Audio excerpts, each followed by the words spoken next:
Now, today is a special day. It is a special day because we have officially launched our 2022 Fantasy Football Draft Guide, which you can find on flockfantasy.com. But just because it's a special day doesn't mean it's any different. You know we are going to get in a real money fantasy football draft as we do every single day. We just hopped in this league, so my God, we have 11 spots open. So if you want to hop in this draft with us, head over, go jump in the puppy, and looks like it just filled. This is going to be tough, ladies and gentlemen. Looks like we should be drafting against everybody a part of the flock. Y'all are very, very tough to draft against. And we have a lot of people that have some experience badges out here. So we are going to maybe not have as much fun as the title may suggest. Maybe we are going to be getting sniped. Maybe this is going to be a brutal draft overall. I'm still going to do my best to try to, one of these days, build a good fantasy football team that the people in the YouTube comment section will not roast me for. Now, I've been doing these drafts for years, and I've still never been able to draft a good team according to the YouTube comment section, but we are getting closer slowly but surely every single day. Here, we're going to be working from the 109. Hopefully, we can figure this out. But of course, if you have not done so already, please go down there, drop a like on this video, subscribe to the channel if you play fantasy football. We do this every single day, and if you want to hop in these drafts with us, make sure you hit the bell next to the subscribe button. That way you know when we are live and you can go get in that draft. And if you don't know where we're drafting right now, you must be living under a rock. You must be the last person on planet Earth that is not currently drafting on Underdog Fantasy. I'll send that link out in the live chat right now. You can find it in the description of the video. Find it in the comment section. The best place to draft your fantasy football teams in 2022 is going to be on Underdog Fantasy. Hell, you can treat it like a mock draft for your regular home league if that's something you want to do. But go hop in some drafts on Underdog Fantasy, and they will match your first deposit dollar for dollar up to 100. You'll get our 2022 rankings, our dynasty rankings, our dynasty rookie rankings, and you'll be able to hop into drafts with us. Go use promo code FLOCK. You can find the link in the description. But so far, through the first 4 picks, very standard. Derrick Henry at 5 is going to be a little bit of a surprise. I mean, we should see casual drafters be fine taking Derrick Henry at 5. I know Fallon, he's in this live stream probably. He is a very sharp drafter in general. I am surprised to see him go Derrick Henry at this selection. Usually we're getting Derrick Henry off the board about pick 9, where we are on the clock right now. Instead, we're going to take Dalvin Cook. We're going to take a player that I have not been drafting very often. If I pull up my ownership on Dalvin Cook, it's going to be definitely below average. Now, I will admit, yes, he's a player that clearly has access to an elite ceiling. And if I go pull up that 2022 Fantasy Football Draft Guide, which is available on flockfantasy.com, of course, here you're going to see that Dalvin Cook is one of the very few running backs that over the past 3 years has averaged a top 5 finish at the position. Yes, let me repeat myself. Dalvin Cook has averaged a top 5 finish at the position over the past 3 years. Now, yes, he misses time. Yes, in our draft guide, we are just going to be looking at everything from a points per game basis. But real quick, let me address something with the draft guide. I know we've had a lot of questions centering around, oh, Mason, well, here I know how to draft on Underdog Fantasy, but I'm looking for a draft guide for my regular fantasy football league. Is this a draft guide for Underdog or for my regular league? This is a draft guide for your regular league. It will help with Underdog because we have almost 300 pages of player profiles, so it will definitely help in your Underdog drafts, but it's going to be more so for your regular format. We have our top 150 rankings there and everything that you could be looking for. Of course, flockfantasy.com. Big day, big day. But we have Devontae Adams, Mike Evans off the board here at the 1-2 turn.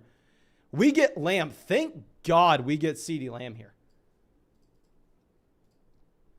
Oh, I'm going to feel a lot more comfortable with this draft now that we have a wide receiver going off the board at the beginning of the second. There we go. There we go.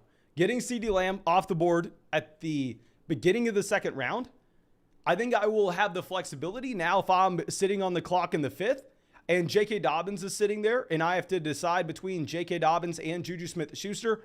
I'm going to be able to go ahead. I'm going to be able to take the running back value with J.K. Dobbins. I'm not going to have to be freaking out and losing our minds over, oh God, I need another wide receiver. Let's reach on Juju. Let's reach on Brandon Cooks. Let's reach on Rashad Bateman. No, I think we can just go best player available in the middle rounds, which historically speaking, back in 2020, 2019, 2018, 2017, if you look at historical data, the middle rounds, you want to be slamming in your wide receivers. But this year, especially on Underdog Fantasy, people have gotten smarter. They have pushed these wide receivers up.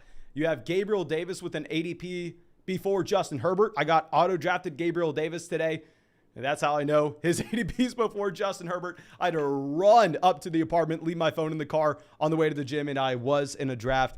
And I got back. I was like, oh, my God, I probably got auto-drafted. Who did I get auto-drafted? Freaking Gabriel Davis in the middle of the 4th round. I was like, there's no way that his ADP is this high, right? Or there's no way this is possible. But, yeah, no, his ADP before Darren Waller. I can't remember that off the top of my head, but definitely before Herbert, definitely before Mahomes, definitely before Lamar, definitely before Kittle. I was like, all right, dear God, dear God. David says, Mason, can you explain Dalvin Cook over Najee Harris? I think if you're going to be looking at the ultimate ceiling of these two running backs, I think based on what we've seen from Cook over the past 3 years and the inability for Najee Harris to generate big plays, and combine that with the overall offensive environments that they're going to be playing in, we can assume that the Minnesota Vikings will have a dramatically better offense than what you're going to find in Pittsburgh. I think that Najee Harris does have a higher overall ceiling. Dalvin Cook has a higher overall ceiling than Najee Harris, even though Najee's definitely going to have a higher floor. Now, I don't want to make it seem like I am 100% sold on Dalvin Cook over Najee Harris. I do think it's really going to be up to you. I'm grabbing my phone real quick so I can tell you exactly how often I've drafted each player. I'm going to be underweight on both guys, but I have Dalvin Cook in a total of 4% of these drafts, and I have Najee Harris in a total of 6% of these drafts. So I'm underweight on both running backs. Usually back at the beginning of these contests, I was taking Stephon Diggs. Now it's going to be a lot harder to get Diggs at a value. And sometimes I am going to go ahead and I'm going to take Kelsey. Now, I want to be on record, okay? I want to be on record saying I do not like the ADP of Mike Williams. I'm going to select Mike Williams here. Then I'm going to go to that ownership percentage that I was just talking about to tell you that I have drafted Mike Williams in 2% of these drafts. Because Mike Williams in a lot of these is going at the 2-3 turn. I think that people are really chasing the production that you had through the first 5 weeks with Mike Williams last year. And yes, you really want to get excited about the Los Angeles Chargers offense being elite. You possibly want to project a step back for Keenan Allen and his overall target share. Now, I think it's going to be unfair to project that. But the 2% of leagues that I'm going to have Mike Williams, he falls like this in his ADP. We get him at the end of the 3rd, and I'm like, okay, if I'm drafting hundreds and hundreds of leagues this offseason, if a player falls to a range where he simply never goes and he fits our roster construction, we're probably just going to have to go ahead and take him. But we're not going to reach on Justin Herbert at pick 40. There's no way in hell I'm reaching on Justin Herbert at pick 40. Not when we can get some solid values a little bit later on. Waller off the board. How dumb am I for doing this? Genuine question, because I've been doing it all day. I've been taking Alvin Kamara in the 4th round all day today. Now, in your standard 12-team fantasy football draft, I am fine not taking Alvin Kamara here. I am fine passing on Kamara. But if you are telling me that it's a $5 buy-in, $75,000 for first, a best ball tournament, where you are highly incentivized to build a super team from the rest of the field and at the same time maximize production in weeks 15, 16, and 17. Is there ever a better draft pick than Alvin Kamara in that context? Not in the 4th round, there's not. I'll tell you that much. So we're going to go ahead. We are going to take Alvin Kamara here. Now, let's find this. Thomas says, I was in the draft. I was surprised by your Gabriel Davis selection. I was sure you were going with Darren Waller. Yeah, if you saw me this morning, I drafted Gabriel Davis. It was sadly an auto pick. I think we saved the team. I think we did fine with the rest of the draft. We did have Diggs on the team as well. So maybe if it does end up winning the entire tournament, I could go, oh yeah, I took Gabriel Davis. It was in my plans. We had Stephon Diggs. Of course, I love drafting Gabriel Davis in the middle of. No, I don't. No, I don't. Please don't think that's something I like. Now, Cheeky Opson says, the email link is a Google Drive ? How do I access? Okay, so if you got emailed that 2022 fantasy football draft guide and you are having a hard time accessing it, so if you pre-ordered the guide, it would have been emailed for you. If you go and purchase it on flockfantasy.com, there it'll just be a straight download. You just download the PDF from the website. But if you got emailed it, I haven't heard of anybody having issues with downloading it. But if for whatever reason you are having issues, please just reply to the email and I'd be happy to try to fix it for you. Okay. Cindy coming out and says, smash that like button. Yes, smash that like button. If, let's call it 200 likes. If we get 200 likes on the live stream, which we've had 200 likes on every live stream we've done over the past week, so I think that's not too much to ask for. If we have 200 likes on the live stream, we'll fire up another draft after this. But Cam Akers goes pick 50. We have a team here with a very interesting start through the first 5 rounds. CMC, Leonard Fournette, Javonte Williams, George Kittle, and Cam Akers. So they're setting themselves up with the hyper fragile builds. I mean, you can tell by the red experience badge that they know what they're doing. They're probably not going to be drafting running backs in the middle rounds here. So we can assume that this team's going to be soaking up wide receivers at this point. But regardless, I don't think it changes our plans that much. Now, of course, I would have loved having Kittle fall to us at the end of the 5th, but I am not going to be reaching on a Dalton Schultz. I understand from a roster construction standpoint, maybe you make the argument, oh, Mason, you should take Dalton Schultz there in the middle of the 6th round, set yourself up with a Dak Prescott double stack a little bit later. Personally, I'm not that excited about it. I'm not going to be jumping up and down for it. And because all these wide receivers in Bateman, Darnell Mooney, and Amon-Ra St. Brown are about the same for me, I do think we have a tier drop off at running back. And most importantly, he's on the thumbnail. We are going to be taking J.K. Dobbins. I've talked about this before, but everybody wants to tell you that you shouldn't be drafting Mark Andrews because the overall volume in Baltimore is going to skew away from the pass, and they're going to go back to being a run-heavy team where they run the ball over and over and over again. While I agree that's probably going to happen, I don't think you should be worried about Mark Andrews in that context, given the efficiency of Mark Andrews combined with the departure of Hollywood Brown and the fact he's stepping into his prime historically for tight ends. I don't think we should be worried about Mark Andrews. But because it's a valid point, I do think it's about the craziest thing on the planet. The craziest thing on the planet. To see Rashad Bateman have an ADP higher than J.K. Dobbins.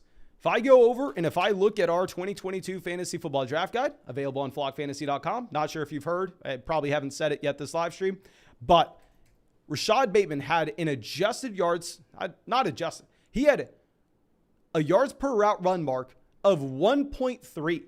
1.3 yards per route run his rookie season. That is laughably bad, ladies and gentlemen.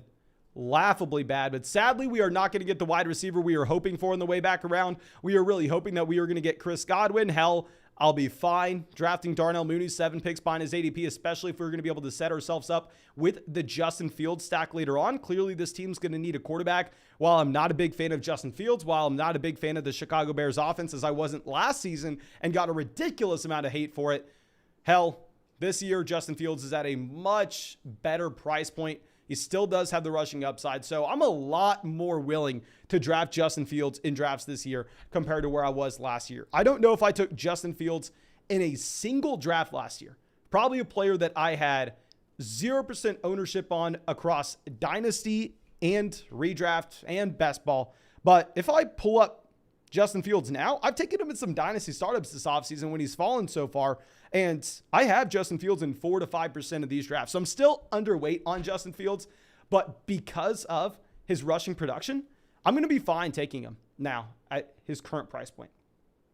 Eric says, I'm having a sneaky good draft at that 12 spot. Okay, let's go through and let's look at Eric's draft from 12. He started Adams, Evans, Hollywood, Connor. Okay, so I'm assuming that you were hoping you got Kyler Murray making it back to you in the 5th, but still, I mean, I like this team. What I really like is the pairing of Chris Godwin and Hollywood Brown, because with Godwin, I'll be the first person to admit, while yes, I'm drafting Godwin heavily, he could easily miss the first month of the season.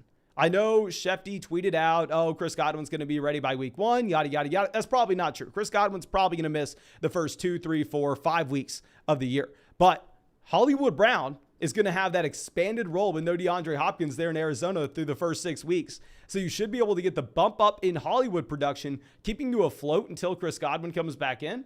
That should be pretty damn exciting. Vindel coming out says he's the 100th like on the live stream. Thank you, my man. Aiden says, hey, Mason, who's the player who you think people are sleeping on and who will do good? That is so vague, my man. I talk every single day in videos about players that I believe that are undervalued or players that you should be avoiding. A couple of examples that I had in the video today is I said, instead of going out of your way and drafting Najee Harris in the first round, hell, let's wait until the 5th round and let's get David Montgomery. I think for the workload that Montgomery should project to see in Chicago this upcoming season, I understand horrible offensive line, horrible offensive environment in general. Like I said, I was telling everybody that last year, but still, for you to get David Montgomery behind Allen Robinson, behind Gabriel Davis, behind Brandon Cooks, behind Jerry Jeudy, behind Cortland Sutton, I do like the Montgomery price point this year, and it's the first time I've said that. Maybe ever. Okay. Chris says, interesting that the 103 and the 112 are mirroring each other. Okay, let's look at this. The 103, yeah, they are identical. And I bet you here, the 112 is probably going to be looking at Tom Brady here in the 7th round. So you are 100% correct. You have the same exact builds. Jefferson, Tyreek, AJ Brown versus Adams, Evans, and Hollywood. Definitely prefer the Jefferson side. Breece Hall and Elijah Mitchell versus James Conner and Josh Jacobs for the Conner side. But still, interesting to say the least that they are going through and almost copying each other one for one. Now, we're about to be back up on the clock. And I don't know if you know this about me, but one thing I refuse to do, and I repeat, I refuse to do it, is draft Allen Lazard over Miles Sanders, over Tony Pollard, over Clyde Edwards-Helaire, over Kadarius Toney, over TJ Hawkinson. Like, I would never understand that price point for Allen Lazard. I am simply never going to touch him there. Hell, give me Christian Watson 4-5 rounds later. Not 5 rounds later. You are getting Christian Watson about 4 rounds later. We're going to go ahead. We're going to take Miles Sanders as our running back 4 here. We are probably going to be done at running back after this Miles Sanders selection, unless we find a value at the very end of drafts that we want to go ahead and we want to add a 5th guy to. But we obviously want a quarterback on the way back around. Our quarterback that we were wanting was Dak Prescott. Okay, now that sucks. We wanted that Dak Prescott and CeeDee Lamb stack. What I should have probably done is I should have been smart enough to go to the draft board and see, hell, the Dalton Schultz team is sitting there between our picks. If the Dalton Schultz team is sitting there between our picks, we need to take Dak. We need to try to not get cute with it and try to get both Miles Sanders and Dak Prescott here on the turn. That's my mistake. It would have been much better for us to go Dak Prescott pick 81 and then get Clyde Edwards-Helaire at pick 88. 100%. Allen says, all the love for the Bears offensive players this year is such a welcome comment compared to last year. My man, was I not right to hate Justin Fields last year? Was I not right to also be fading David Montgomery? I think we were proven right. But I'm looking at it saying, yeah, the situation was gross last year. The situation is gross again this year. But the difference is the market's priced it in. Instead of having to draft David Montgomery in the 3rd round, you are now getting David Montgomery in the 5th. And it's going to be the same exact workload to what he's historically seen. So I'm willing to go through. I'm willing to buy into that. And we are going to go ahead. We're going to take TJ Hawkinson here, pick 88. I don't know what else to do. I like the running back value with Clyde Edwards-Helaire with this pick. I made the mistake. I am man enough to admit that I made a mistake. We make mistakes pretty much with every single draft pick I've ever made. Here, what we should have done is we should have gone Dak Prescott, pick 81, and then we should have followed it up with Clyde Edwards-Helaire, pick 88. But you live and you learn. We won't make the mistake again. At this point, whenever we're so running back heavy to begin, it's very hard for us to go Clyde Edwards-Helaire, even if I really like the value here at pick 88. We almost just have to suck it up, try to find something else, and I'm not drafting Allen Lazard here. I'm not doing it. Okay. So hopefully we can find some quarterback value later on. I think this can be a 3 QB build because we're not going to have to draft too many running backs, and we have a solid wide receiver core. So quarterbacks that would fit into this team, obviously we are not going to have the ability to take Dak Prescott, pair up with CeeDee Lamb. We cannot take Justin Herbert with Mike Williams.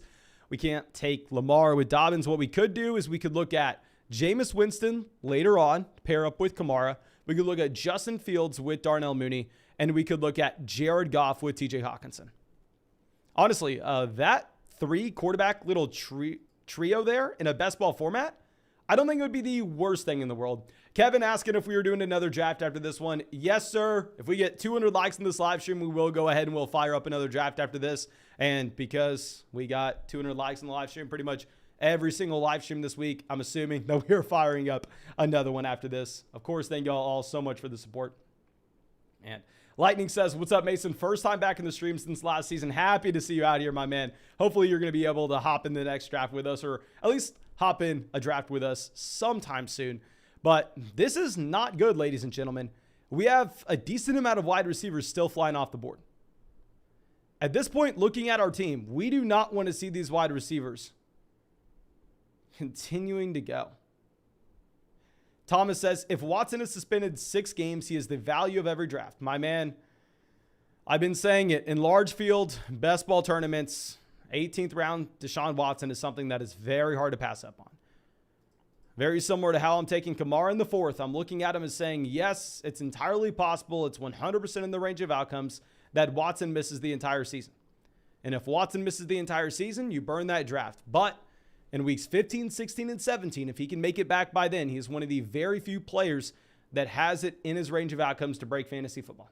So in large field best ball tournaments, I agree with you. Watson is a very good value. In a regular home league, in a regular fantasy football draft, no, Watson's not anything special. Probably shouldn't even be someone you're worried about drafting. Okay.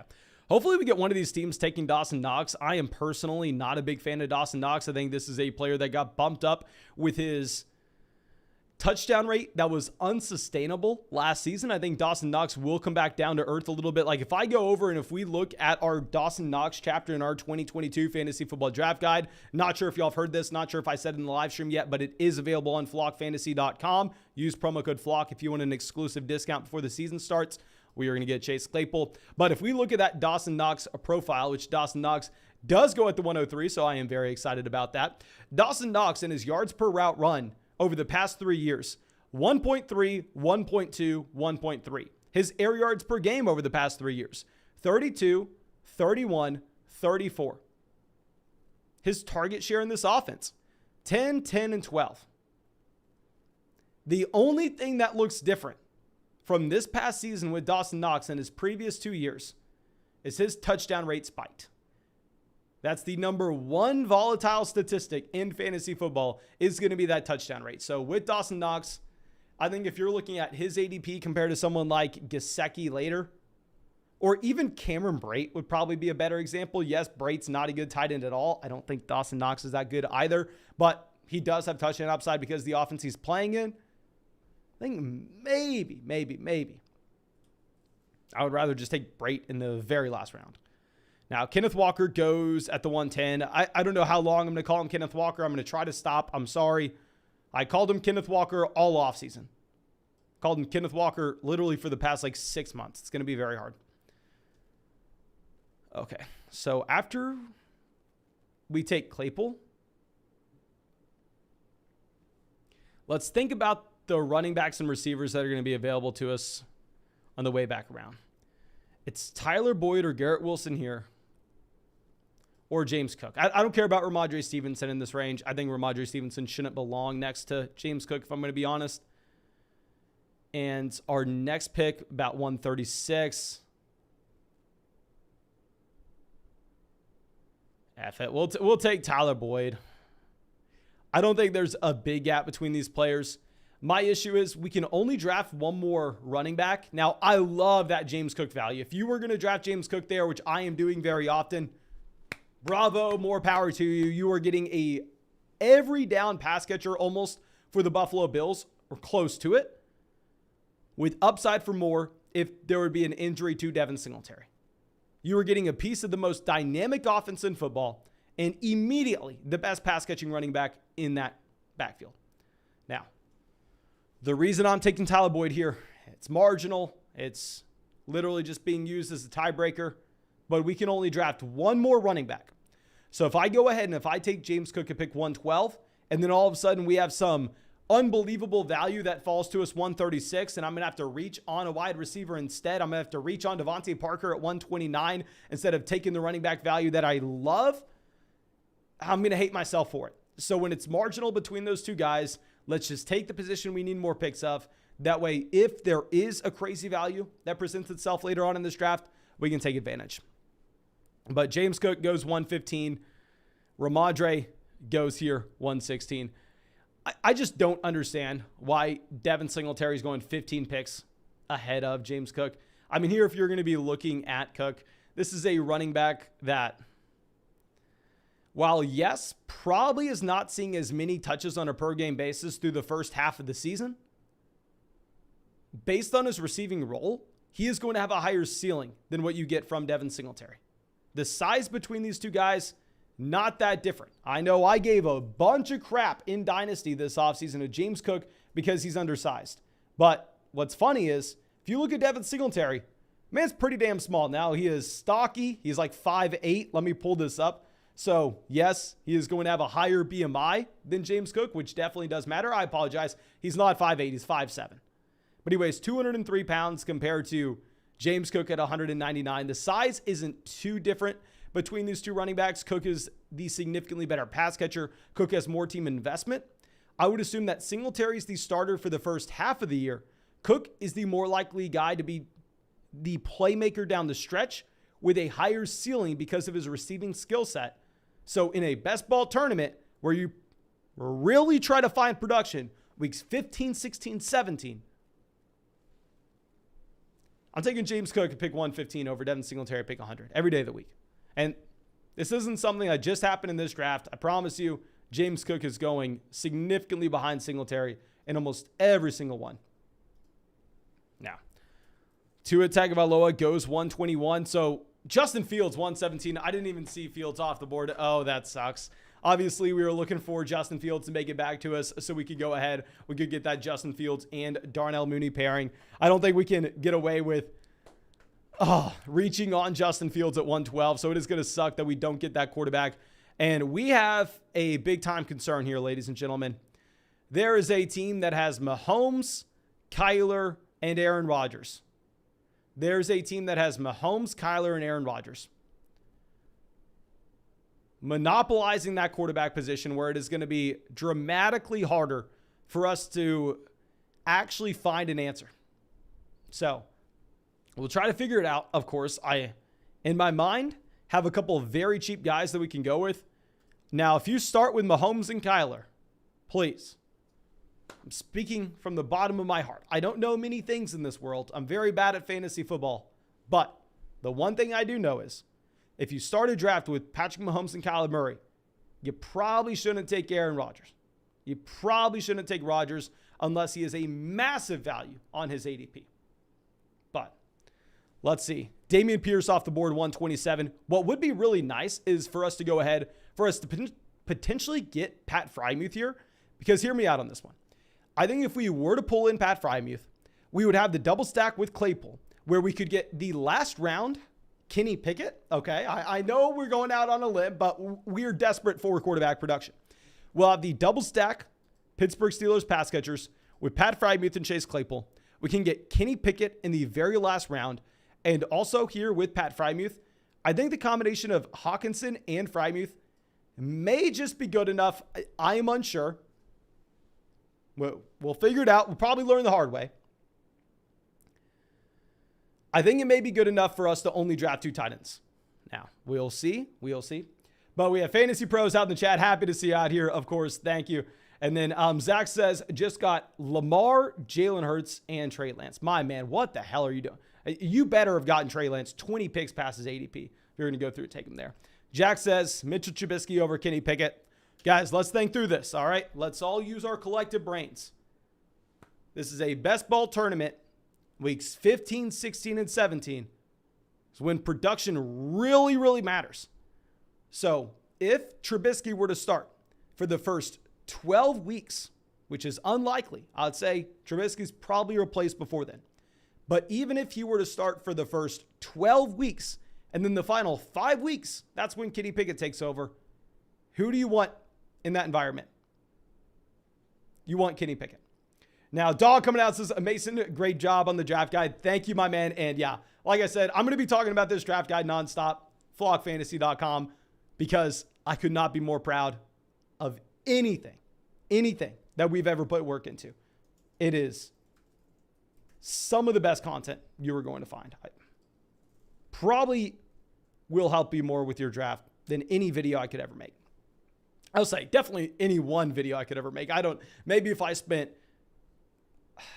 a year making videos and you watched every single video at like 3x speed, maybe it would be comparable. But after we take Freiermuth, are we going to want to go with Isaiah Spiller or load it up with a wide receiver? Wide receivers in this range, I probably do prefer Crowder. I'm not a massive fan of Gabriel. You know what? Let's go ahead. Let's take Crowder. Because if we're looking at the running backs that we can potentially get on the way back around, the running backs are going to be Tyrion Davis-Price, Kenneth Gainwell. I really like grabbing a Kenneth Gainwell, especially on a roster that has Miles Sanders. Maybe you can make our team a little bit unique for that tournament at the very end of the year, which could be exciting. And we are about to pass 200 likes in the live stream. Of course, thank you so much for everybody going down there, dropping a like. We will fire up another draft after this one if we do hit 200 likes, which I'm assuming that we are going to. Okay. Abe coming out says, what's up, Mason? Live and direct from Hawaii. Love all you do. Thanks for all the insights. No, thank you so much for being a part of the flock and supporting the channel. I promise you. Promise you. I appreciate it. Okay. Jahan Dotson, 137. Cole Kmet, 138. Rel says, help. Anyone know how to get rid of the VPN to sign up for Underdog? Okay, yeah, I'm assuming that you can't be going through a VPN to sign up for Underdog. Obviously, Underdog is going to be regulated. I'm not pushing some crap on y'all. No, it's going to be fully regulated, so you can't go through a VPN. Let's say if you have a VPN on your phone, that's Underdog's blocking. Maybe try to do it on your computer. But when you go through that, all you got to do is make sure you use promo code FLOCK. That way you get our rankings. That way you get the 100% deposit match. That way you support this channel. Okay. Mr. Steph says, just quit my terrible job and we got some drafts going today. Couldn't it be any better? Sad to hear that your job was terrible. Hopefully you have a better one on the horizon. But NRG says, when will you start the non-tournament drafting on a regular basis, Mason? Okay, guys, I will definitely fire up some private drafts relatively soon. The issue is I'm doing 500, 600 drafts this offseason. For me to get really excited about these drafts, which I hope y'all can tell, every time I fire up a live stream, I am genuinely so excited to get these drafts because I love doing these drafts. I love keeping it a little bit fresh. Maybe not for y'all because y'all don't see me drafting throughout the entire day, not on the live stream.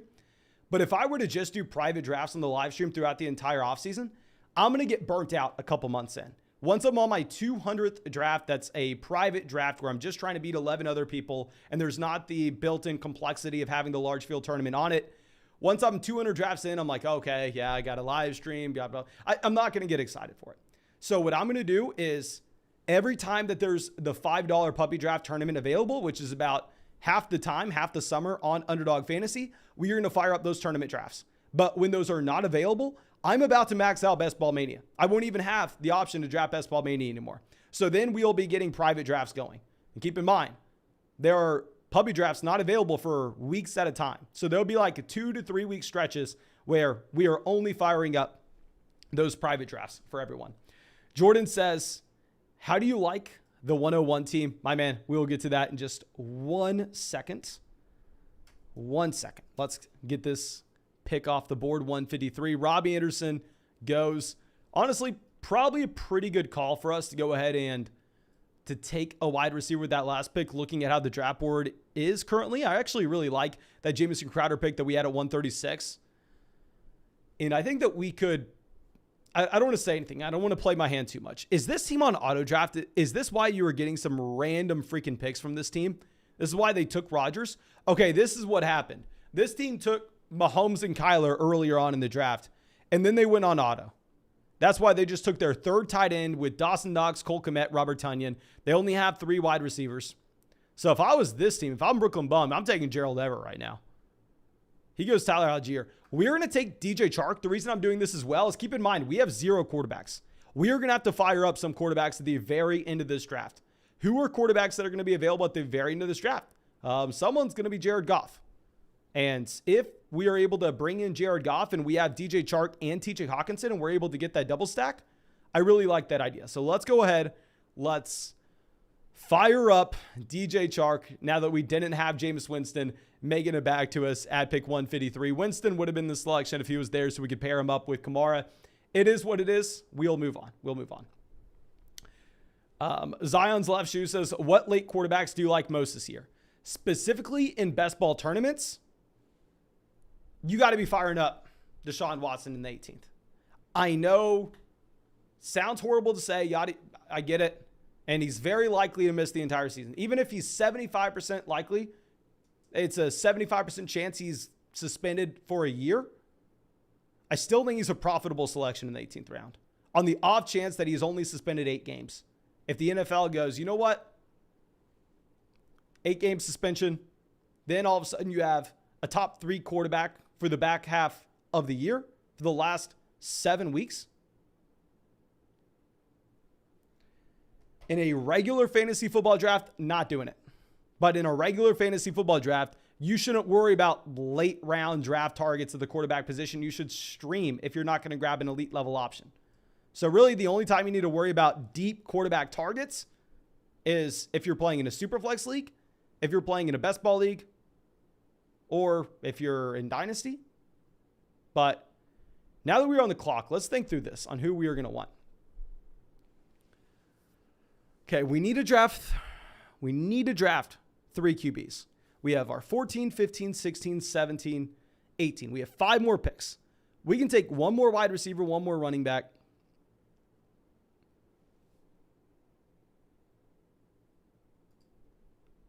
We'll go Herbert. I don't like it.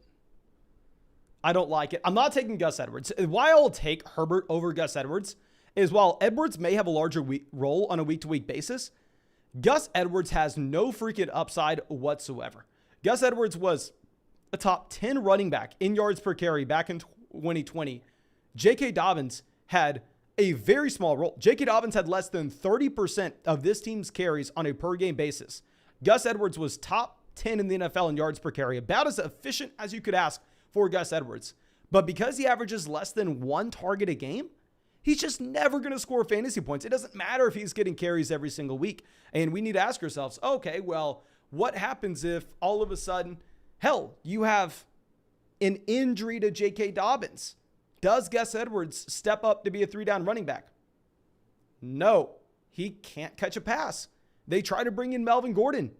They didn't just try, they did bring in Mike Davis. So even if you were to have a J.K. Dobbins injury, Gus Edwards is still going to be stuck in a committee, but instead of splitting the backfield with J.K. Dobbins, he's going to be splitting that backfield with Mike Davis, which, yes, Mike Davis isn't particularly good running back, but he's going to be good enough to draw targets out of the backfield. He's going to be good enough to cap the ceiling on Gus Edwards. Whereas with Herbert, this is a running back that can go out there and he can handle a 3-down workload if an injury were to occur to David Montgomery. Now, no, I do not think Herbert is going to have touches on a week-to-week basis. He's not going to have a regular role in this offense. I mean, this is one reason why I'm fine drafting David Montgomery this upcoming season. Like, if I go over and if I look at David Montgomery in our 2022 Fantasy Football Draft Guide, not sure if I said this yet, it is available on flockfantasy.com, and we look at the game log for Herbert once David Montgomery came back from injury, once Herbert broke out. I know it's a new coaching staff, yada, yada, yada,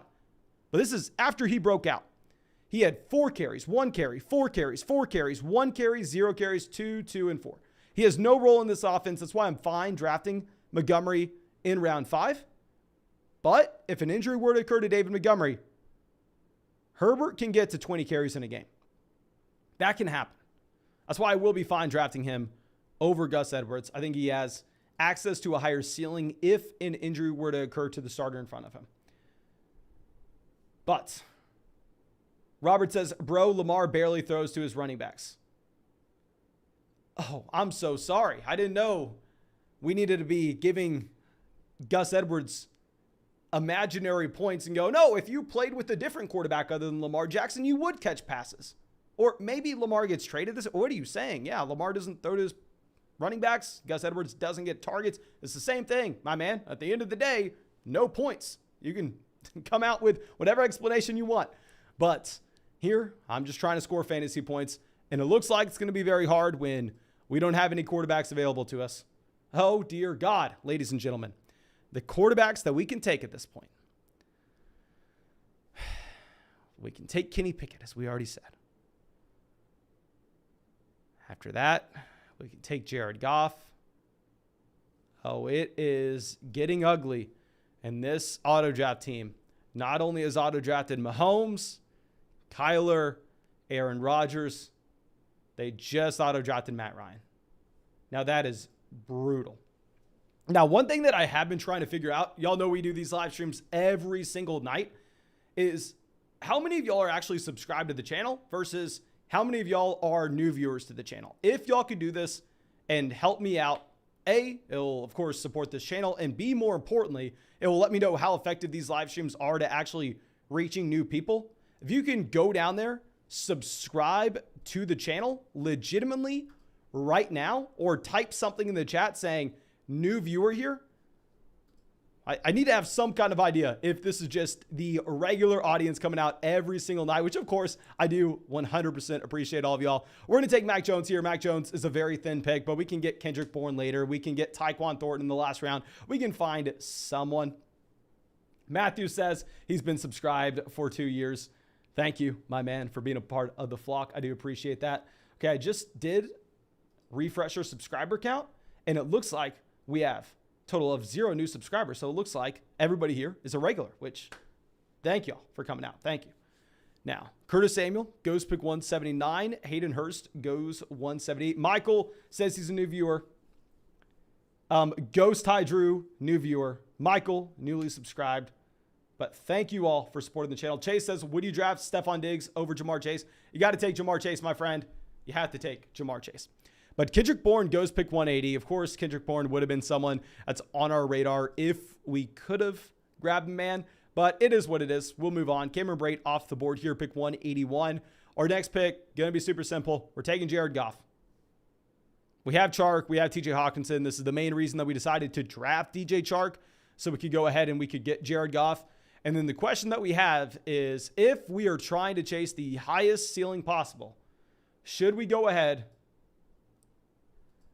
Should we take Watson in the last round, or should we take Kenny Pickett?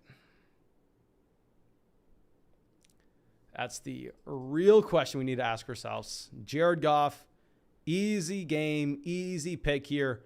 Pick 184.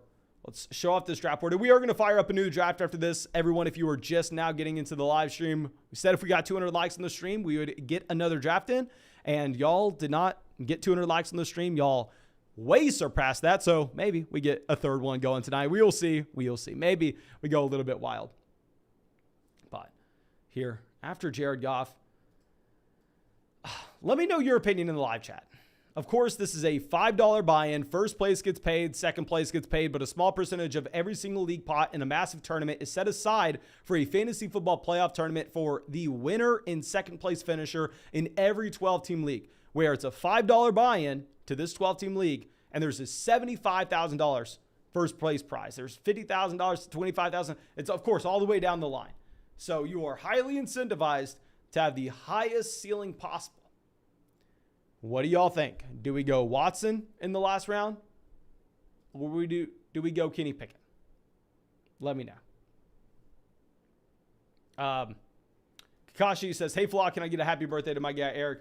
Eric, happy birthday, my man. Thank you for being a part of the flock. Truly appreciate it. Hope you have a great day and hope you have a great week.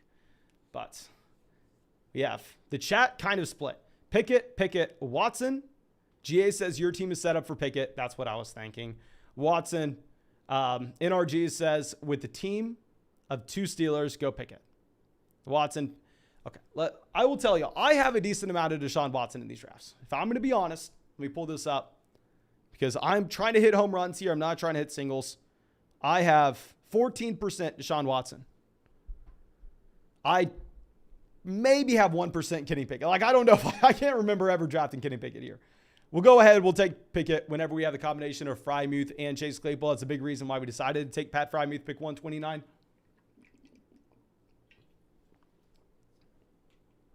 Okay. So Tannehill goes 191. Brooklyn Bum decides to grab Baker Mayfield. I think he ended up taking DJ Moore a little bit earlier in this draft. Jay says, unless you go Bell, Watson, question mark. I wanted to save one of those last spots. Watson goes here at the beginning of the 17th anyway, so we don't even have the thought process of maybe going Watson. We are going to be locked in to Kenny Pickett 100%. But we need to save one of these spots for Tyquan Thornton, most likely. Let's look up. Let's see what other New England players we could go after. Yeah, right now, Tyquan Thornton is going to be that wide receiver we're chasing. So let's just queue these guys up. Of course, these are players that I don't prefer in a vacuum over the rest of the board. I will be the first person to say that. No, in a vacuum, you prefer Carson Wentz over Kenny Pickett. He's going to outscore Kenny Pickett the majority of the time.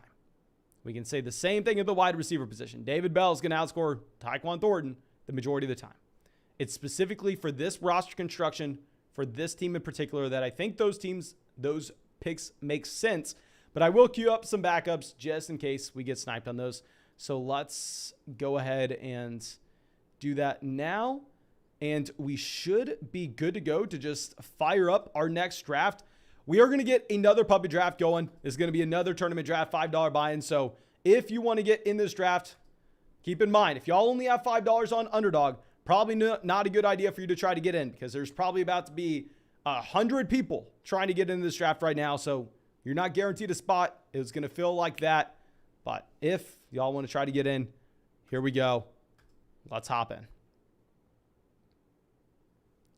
Okay, it's filled. I'm assuming that's the majority of y'all. We'll see how many names I recognize here in the chat.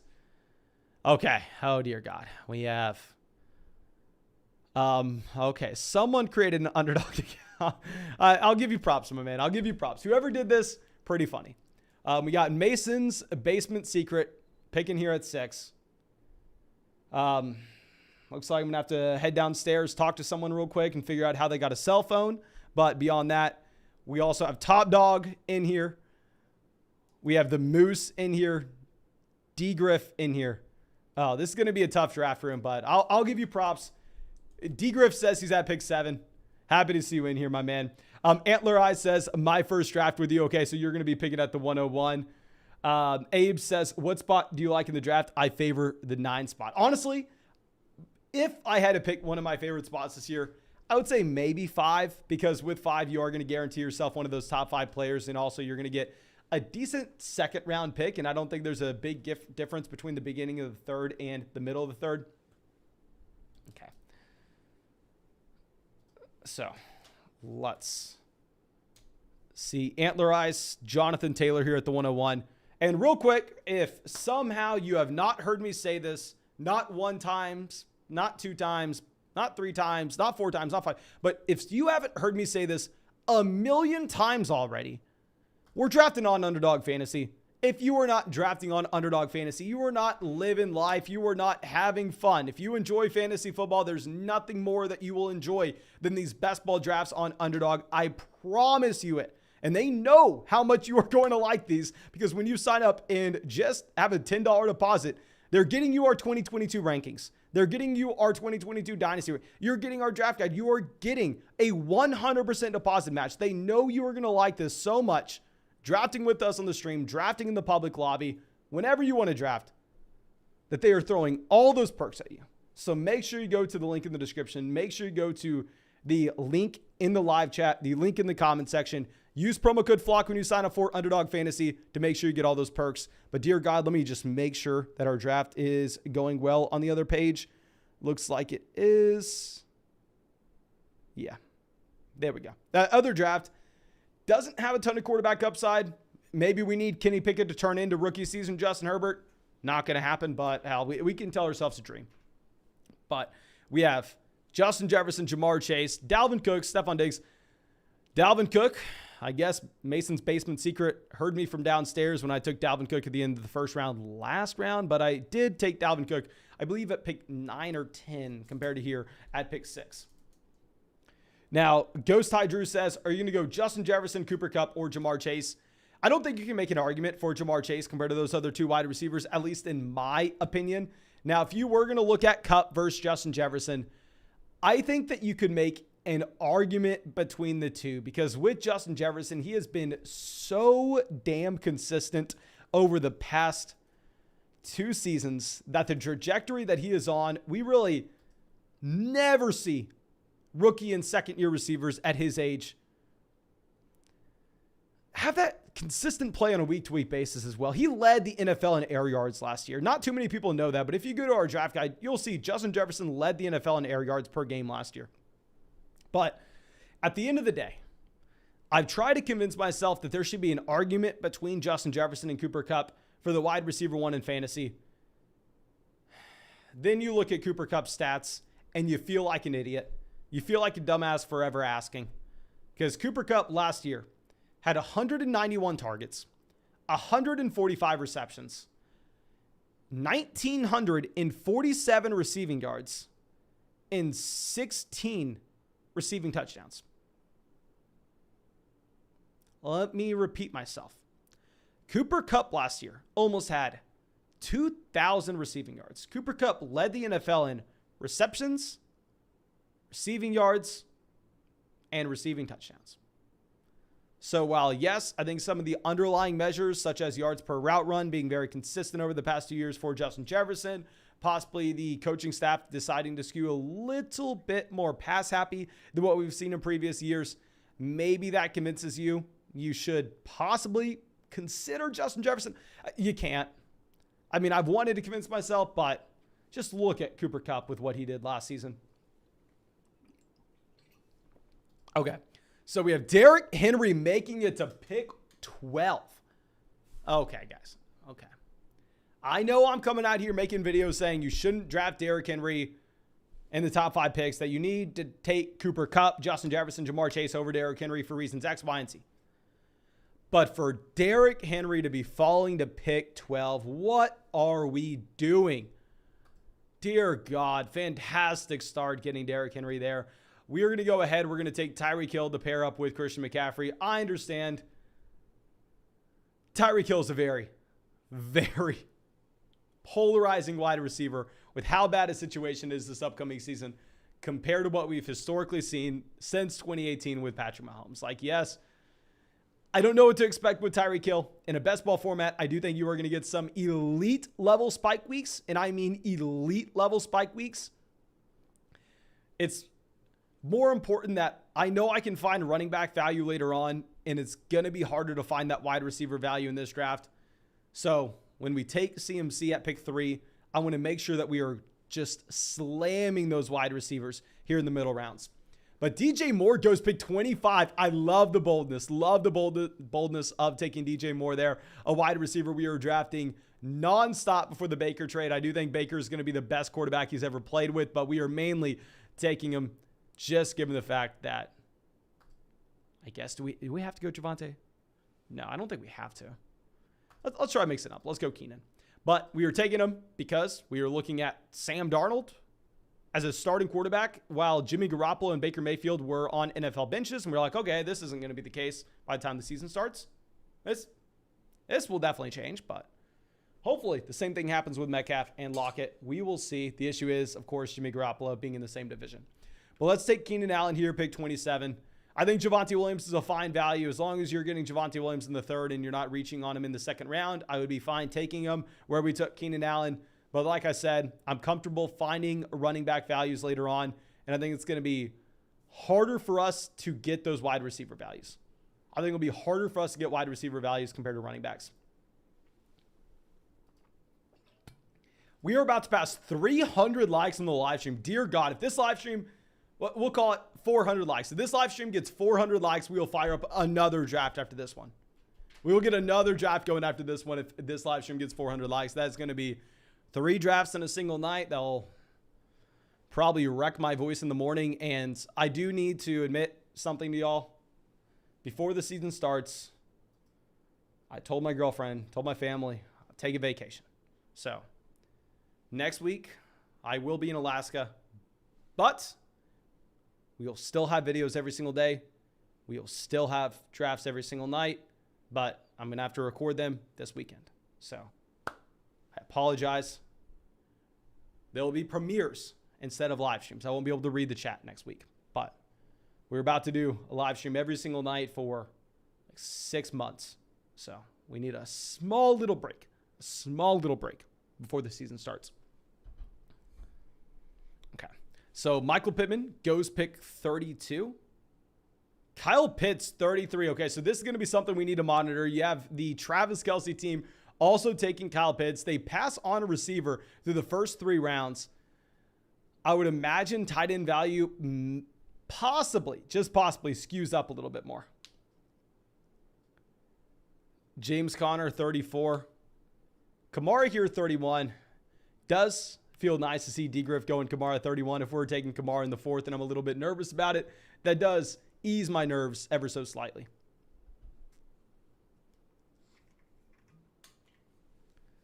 And let me show y'all real quick what our 2022 fantasy football draft guide looks like if y'all were considering going out and purchasing it, just in case you wanted to do something so adventurous, support this channel, and get some incredible, and I repeat, incredible content. So if we go ahead, pull this over. Let me see if I can share the screen. Actually, it's going to be too much work. Never mind, but I'm very proud of how it looks. Maybe Thomas will put it in a couple videos. Okay, so we have the Moose taking a 4th wide receiver here with Terry McLaurin. And no, guys, sadly, I will not be fishing in Alaska. We have a couple other fun things lined up. I will be seeing a glacier, which is cool. I've never seen one of those before. Okay. Now, Deontay Johnson goes pick 39. Rail says, is it because I live in Georgia I can't sign up for Underdog? I think you can. Actually, let me look it up. I'll just look up what states you can do Underdog Fantasy in. Like I said, Underdog Fantasy is 100% regulated. So similar to other DFS companies, there are going to be some states that Underdog just legally can't operate in. Let me look up which states it can't. Like I live in Texas. We don't have sports betting, but we do have Underdog. Same thing. I lived in Florida. We didn't have sports betting. We do have Underdog.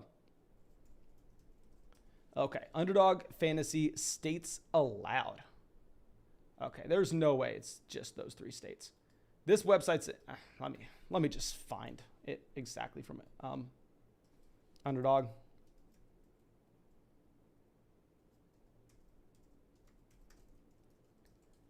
Darren Waller goes pick 41. I definitely would have taken Darren Waller if he would have made it back to us at pick 46. So the states you cannot play Underdog in: Connecticut, Hawaii, Idaho, Nevada, Louisiana. That sucked because I did a road trip recently and I drove from Florida to Texas, and driving through Louisiana, couldn't get in the draft, which definitely sucked. Made the drive a lot longer. But Montana, Washington, Delaware, and Iowa. It is legal in Canada, but there's one area in Canada that recently went through and took out the DFS companies. Do not remember which one it was, which area though. Okay, so David Montgomery goes 143. Let's slide this up. Gabriel Davis, you're letting him fall this far? Are you crazy? Oh, it would suck if someone took Gabriel Davis here. Please don't do that. Oh no, Gabriel Davis off the board, pick 44. Who am I supposed to take Justin Herbert now? That bum? You're going to steal someone so talented in Gabriel Davis, so I'm forced to draft Justin Herbert. No. Oh, I could not be more bummed about this draft pick. I really wanted Gabriel Davis making it. But I guess we'll do. We'll just have to figure it out. We'll have to work it out with Justin Herbert, pick 46. Now, Cam Akers goes directly after us, 47. Akers, not someone I was too excited about getting on the way back around, but if he would have fallen to 51, we would have gone ahead. We would have taken him. Perry says, seriously, how close can ETN get to being a running back one? ETN can easily be a top 12 RB. Easily. Okay, now Lamar Jackson, pick 49. George Kittle, 48. Now that sucks. I was really wanting to get George Kittle with this team, especially whenever we saw the Kyle Pitts and Kelsey pairing at the very beginning. And in the back of my mind, I was like, okay, well, we definitely have to make sure we get either a Darren Waller or George Kittle at the 4-5 turn. Clearly, that is not happening. It is what it is. Mahomes goes pick 50. The issue is, I don't like the wide receivers in this round. This is why we went ahead and we passed on Javonte Williams in the last 4 Keenan Allen, because the wide receivers here are just gross compared to some of these running backs. We will go ahead. We'll take Breece Hall. I mean, Breece Hall does fall 6, 7 picks according to his ADP. Maybe you can make the argument that not many teams are going to have the combination of Herbert and Breece Hall whenever they both have an ADP of 44. They're both usually going off the board in the middle of the 4th round. But interesting start so far. I don't think it's great. I don't think it's horrible. It is what it is. I'll say that. It is what it is. Cameron Flex says, what is your exposure on Zeke? I watch every night, and I don't know if you've ever seen him. Ever seen me draft him. Well, I did make a video the other day saying don't draft Ezekiel Elliott when he's going before Travis Etienne. Now, you never see Ezekiel Elliott go before Travis Etienne. Obviously not because of my video, but I think that we are finally correct on a call, and maybe that was a smart thing to say. But with Ezekiel Elliott, I have drafted him, definitely, because I'll have Ezekiel Elliott fall to me at the 4-5 turn. I'll take him at the 4-5 turn. I'm taking Zeke in about 5% of leagues. About 5% of drafts, I have Ezekiel Elliott. Abe says, do you have the free drafts that illegal states can enter? I'm from Hawaii. I'm sorry, Underdog Fantasy does not do any like mock free drafts. They're all paid drafts. That's why the ADP for Underdog Fantasy is so much more valuable than any other ADP that you'd find. Just simply because you don't have like, I don't mean to be rude to 12-year-olds drafting on ESPN, but you don't have like 50 12-year-olds. That's hell. About a little over a decade ago, I was in your shoes. About 12 years ago at this point, I was in those same shoes, sitting there, mock drafted on Yahoo and just putting trash ADP out there, drafted against robots, not helping anybody. Just because you're a kid, that's what you do. Have fun, obviously. But here, they're all real money leagues, so the ADP is inherently going to be significantly better. Okay. Perry says DK Metcalf will end up in Green Bay. My man. If DK Metcalf ends up in Green Bay, which, please, just because I said this out loud on live stream, don't associate those words with my opinion. I don't think that's going to happen. But if it were, can you imagine? Like, please, go to the chat right now. Let me know what round do you think DK Metcalf would be going in if he got traded to the Green Bay Packers. I'll scroll this up so you can see some wide receivers going at the beginning of drafts. If DK Metcalf got traded to the Green Bay Packers, do you prefer DK Metcalf or Deebo Samuel? I think the round question's probably bad. Let's try to guess the overall pick. If Metcalf somehow, some way found himself in Green Bay this year, highly, highly unlikely, even though if you do think about it, it would make sense. This is a tanking team. Why would you be willing to pay DK Metcalf a monster contract extension? But at the same time, if you were the Seattle, the reason that this doesn't make sense is if you were the Green Bay Packers, you would have just paid Devontae Adams instead of trading for DK Metcalf to pay DK. Okay. But we have a bunch of people saying essentially around the 1-2 turn, around Stephon Diggs. I probably would say about the same. Because if you think about it, remember, DK Metcalf was going at the beginning of the second last year.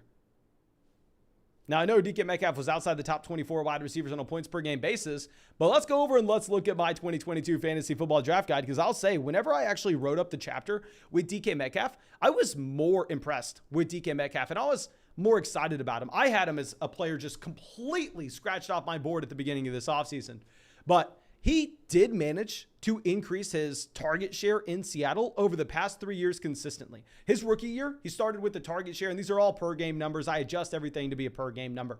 But 20% his rookie year, 23% his second year, to a 26% team target share his third year in Seattle.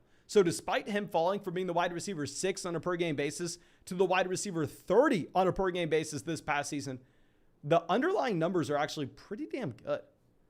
Now, Adam Thielen, Joe Burrow off the board. Oh, dear God, what do we want? Philly Kid 6 on the clock. They have Fournette, Jefferson, Mike Williams, Jerry Jeudy. They go A.J. Dillon.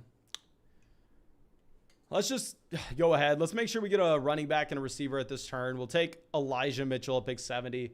With Elijah Mitchell, not someone I've been drafting very often, but now that he's falling to the end of the 6th, I have found myself adding him to significantly more teams.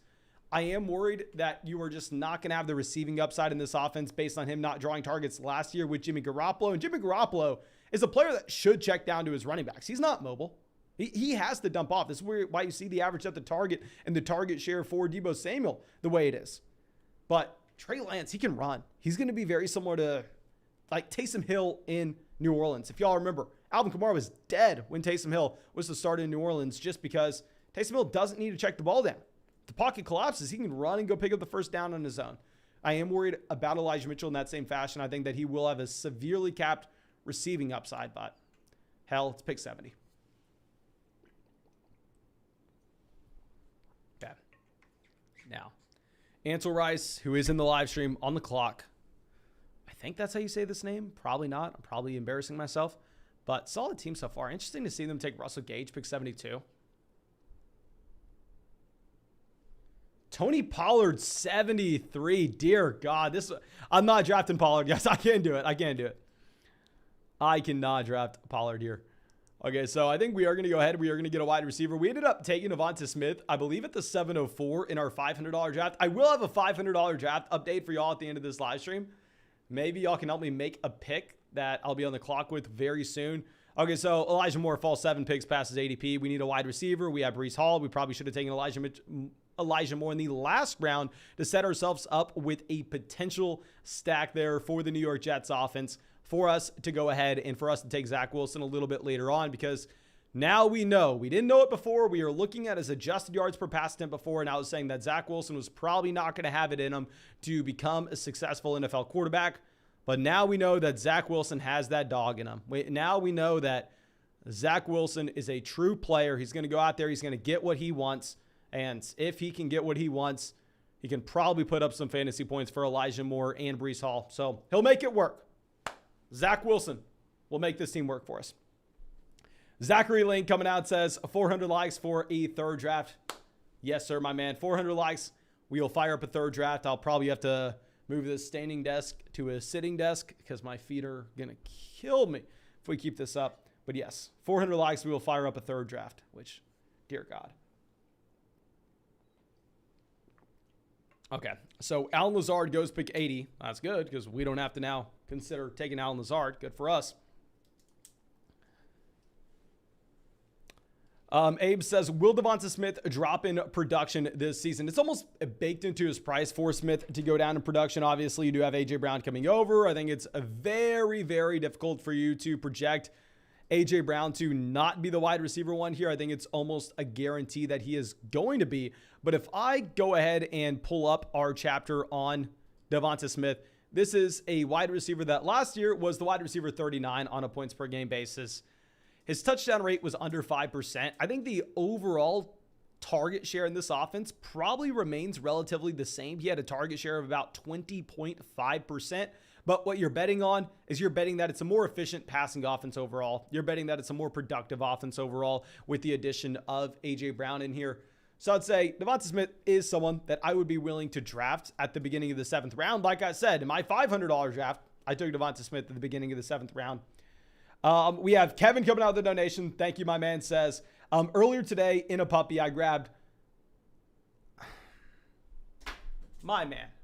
What? You grabbed Allen, Mahomes, and Lamar at running back, Jonathan Taylor, Leonard Fournette, Kareem Hunt, Cordell Patterson, Michael Carter, wide receivers, Devonta Smith, Adam Thielen, Rondell Moore, etc.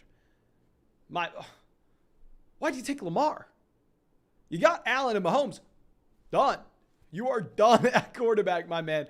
Yeah, I think that the running back value sounded very nice. Like, to be able to get Leonard Fournette at the 2-3 turn is fantastic. I just don't understand why you would go ahead and why you would follow that up with Lamar Jackson on the 3rd. Oh, my man. Oh, that's brutal. But we have Tom Brady going here, pick 87. We don't necessarily need a quarterback. It's not like the last draft. Last draft, we came away with Kenny Pickett, Jared Goff, and Mac Jones. Like, we're not in that same scenario. Here, we had Justin Herbert. So I'm fine seeing these quarterbacks off the board. Of course, if we would have had Trey Lance making him back to his pick 94, we would have taken Trey Lance, no problem. But we're looking for that dog, Zach Wilson, later on in this draft. Tyler says, why would you take Elijah Mitchell if Shanahan has a different leading rusher each year? This is something that we've talked about. We've talked about this time and time again. Let me pull up our chapter on Elijah Mitchell on Tyrion Davis-Price and our draft guide. But Kyle Shanahan's leading rusher, 2017, Carlos Hyde. 2018, Matt Breida. 2019, Tevin Coleman. 2020, Jeff Wilson. 2021, Elijah Mitchell. But the thing is, the fantasy football community knows this. This is why you have a running back who is top 15 last year on a points per game basis. A running back that, as a rookie, averaged 100 total yards a game, and we get him at pick 70. Okay? So the reason I'm taking him is because he's not priced, as you would assume, a regular player with that profile is. People are being at least aware of the concerns, and we are getting a discount for it. Now, I'm not over the moon drafting Elijah Mitchell. I just pulled it up. I have Elijah Mitchell in 5% of my fantasy drafts. So we are underweight on Elijah Mitchell, but if I'm getting him at pick 70, I'm taking him at pick 70. Okay. So Traylon Burks off the board. Ooh. Now what do we do? What do we do, ladies and gentlemen? Do we go ahead and reach on a receiver? Do we take Dallas Goedert? Let's take Dallas Goedert. I do think Goedert is, I don't want to say an elite level tight end, but from a talent perspective, Dallas Goedert is very good. Like, let me go over to my draft guide and show you the splits of Dallas Goedert with and without Zach Ertz. I don't know if I've told you all about this draft guide yet today, but it is out and it's available on flockfantasy.com. And there's a really cool stat over there with Dallas Goedert, and that if you look at the games that he has played with and without Zach Ertz throughout his entire NFL career, he's played 40 games with Zach Ertz, and in those games, he's averaged 35 receiving yards a game. He's averaged about 8.5 fantasy points per game. And in the 15 games that he has played without Zach Ertz, that number goes up to almost 60 receiving yards a game. That's a pretty damn big jump. It's like an 80% jump. He goes up a target and a half. He goes up about 3.5, 4 fantasy points per game. I am very excited about Dallas Goedert as a player. Now, the situation in Philadelphia with A.J. Brown coming over, of course, it's going to be even more target competition, but it is what it is. And I guess we just go ahead and we take Kareem Hunt here. We definitely need wide receivers. This is why we took Tyreek Hill. This is why we took Keenan Allen at the 2-3 turn. I thought Javonte Williams was a fine value there, but the issue was we knew that we were really going to like the running back value later on in this draft room, which we have. We got Breece Hall at pick 51. We got Elijah Mitchell pick 70. We just got Kareem Hunt at pick 99. So we had to reach on wide receivers a little bit because I just really did not want to reach and take Robert Woods over Hunt. I did not want to put myself in a position to have to do that. Okay. Now, Tyler Boyd goes pick 101. Wu says a massive reward potential with Elijah Mitchell, although there is some risk. I agree with that. That's why I had the stance at the very beginning of the offseason that I just simply wasn't drafting Elijah Mitchell. And I came around to the fact that, you know what? There's a decent chance that I'm wrong. There is a decent chance that I'm wrong in not drafting Elijah Mitchell at all, where he just does come out and he just crushes. It doesn't matter that they added Tyrion Davis-Price. He's the starting running back going into year 2 on the most run-heavy offense in the NFL. So I think if you completely fade Elijah Mitchell, you need to be ready that he could make you lose a lot of money. So I've gone through and I've begun drafting him. Abe says, what is your most favored / used strategy this season? I like building around an elite tight end. I don't know if you would necessarily call that a quote unquote strategy. Last year, the most popular thing to do in fantasy football was to go with that hero running back approach.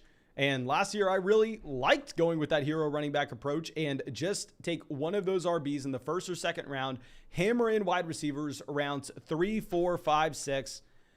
But now I hate to do this. I hate to do this because this is what drafters who have lost money for years have done.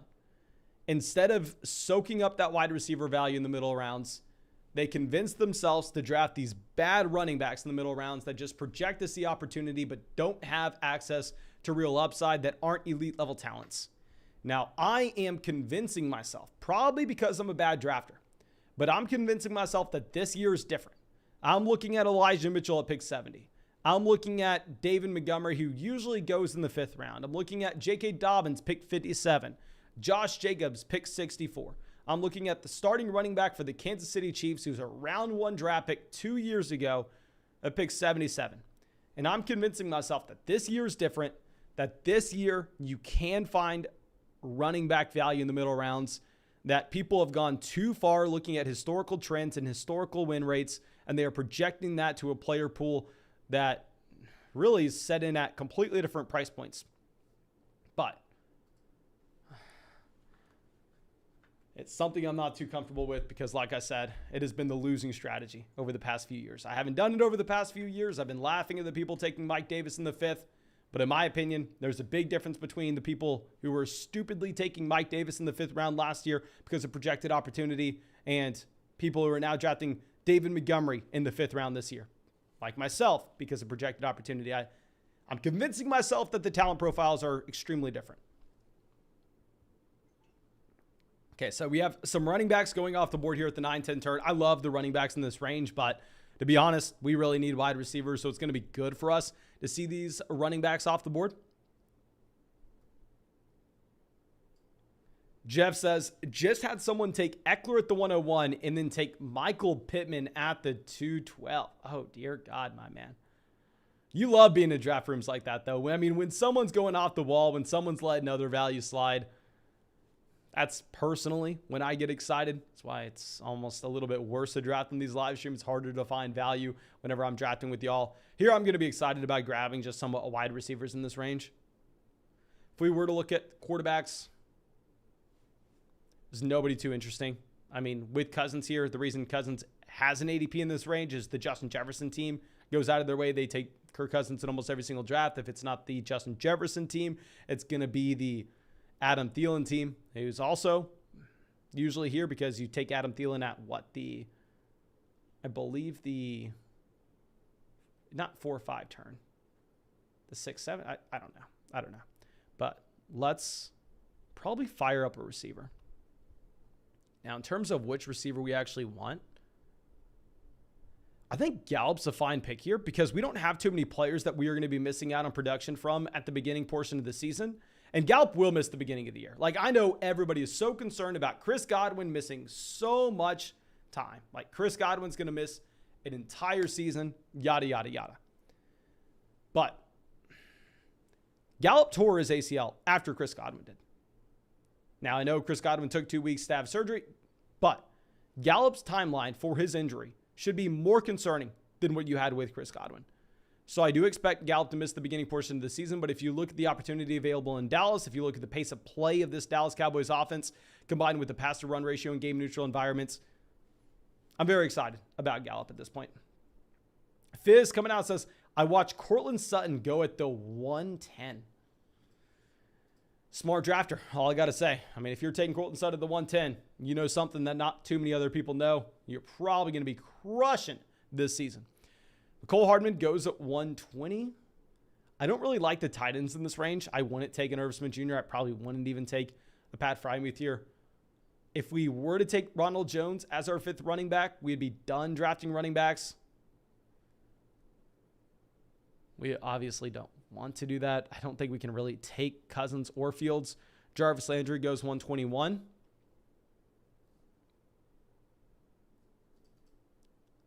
Okay. TDD on the clock. They have Mahomes and Stafford, so we can assume that they just simply can't take Kirk Cousins and they can't take Justin Fields.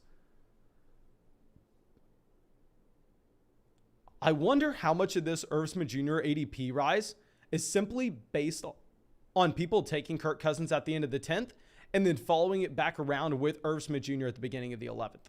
But we're going to get Kenny Golladay. I like this Golladay pick as well because this is a wide receiver that if we were to miss out on Zach Wilson, we could go ahead and we could get Daniel Jones, which honestly, now that I say that out loud, that's probably a pretty dumb statement because you have Daniel Jones as a quarterback that goes off the board before Zach Wilson. So maybe the better statement is if Daniel Jones falls 20 picks past his ADP and we are taking Kenny Golladay here, we can set ourselves up with the potential double stack with Daniel Jones by taking Daniel Jones at a value and then getting Wan'Dale Robinson at the very end of drafts. Maybe that's a better thing to say, but Kirk Cousins goes directly after. I'm going to assume that's the team that took Justin Jefferson since they're at the 104. Yes, that is the Justin Jefferson build. So yeah, if you're getting Kirk Cousins at that price point, I think you can be very excited. Okay. So now Abe says, you wouldn't stack Cousins, Jefferson, and Dalvin Cook, question mark. My man, it's impossible to do that. I'm sorry to break it to you, but you can't stack Jefferson and Dalvin Cook as in they are both first-round picks. And if somehow, some way, Justin Jefferson and Dalvin Cook ended up on the same underdog team in a best ball massive tournament, underdog would probably be looking into that draft for conclusion. They would probably have red flags, red alarms going off with that.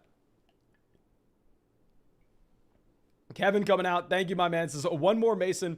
In a puppy, I went Jonathan Taylor at the 101, followed up with Nick Chubb and Josh Allen, then Lamar and Darren Waller. I also got Michael Thomas at the 801. What are your thoughts? Here, it's a little bit different. If you were to want to build a unique team, I think you are doing that by pairing together Allen and Lamar. I don't think many teams are going to pair up those two elite level quarterbacks. Now, I'll say I don't love it. If you're looking at where you could get Allen and pair him up with an elite level quarterback like Lamar Jackson, I actually did something like this recently. I think it was 2 days ago in a draft, not on the live stream, but in the morning. I was drafting at the 111. I took Kelsey at the 111. I had Josh Allen falling to us at the very end of the third. I took Josh Allen there, and then I had Patrick Mahomes falling to the very end of the fifth. And I really liked that setup because I was A, accessing a unique roster, B, I was not sacrificing any value to do so in terms of ADP through our drafts. So personally, I would be more excited about it if you told me that you didn't reach on Allen according to ADP. You didn't reach on Lamar.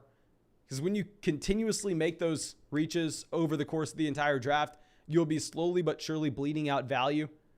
And I'm fine to bleed out a little bit of value if it's going to bring in correlation to our team and fit our build overall. But if we're going to try to force something, I'm not too excited about it. I definitely like it more than the triple stack of elite level quarterbacks earlier on. But I'd say you're going to have the opportunity to draft two elite level quarterbacks at a better price point in a different draft, if that makes sense. Scott says, I have 46% Cole Kmet. Love his value. My man. I was drafting Kmet. I was drafting Irv Smith Jr. a lot at the beginning of the offseason, but now that those tight ends are going over Mike Gesicki, I've like stopped drafting them. I had to stop myself. Like, I feel like the Cole Kmet hype has gone a little bit too far. Let me look up how much Kmet and Irv Smith Jr.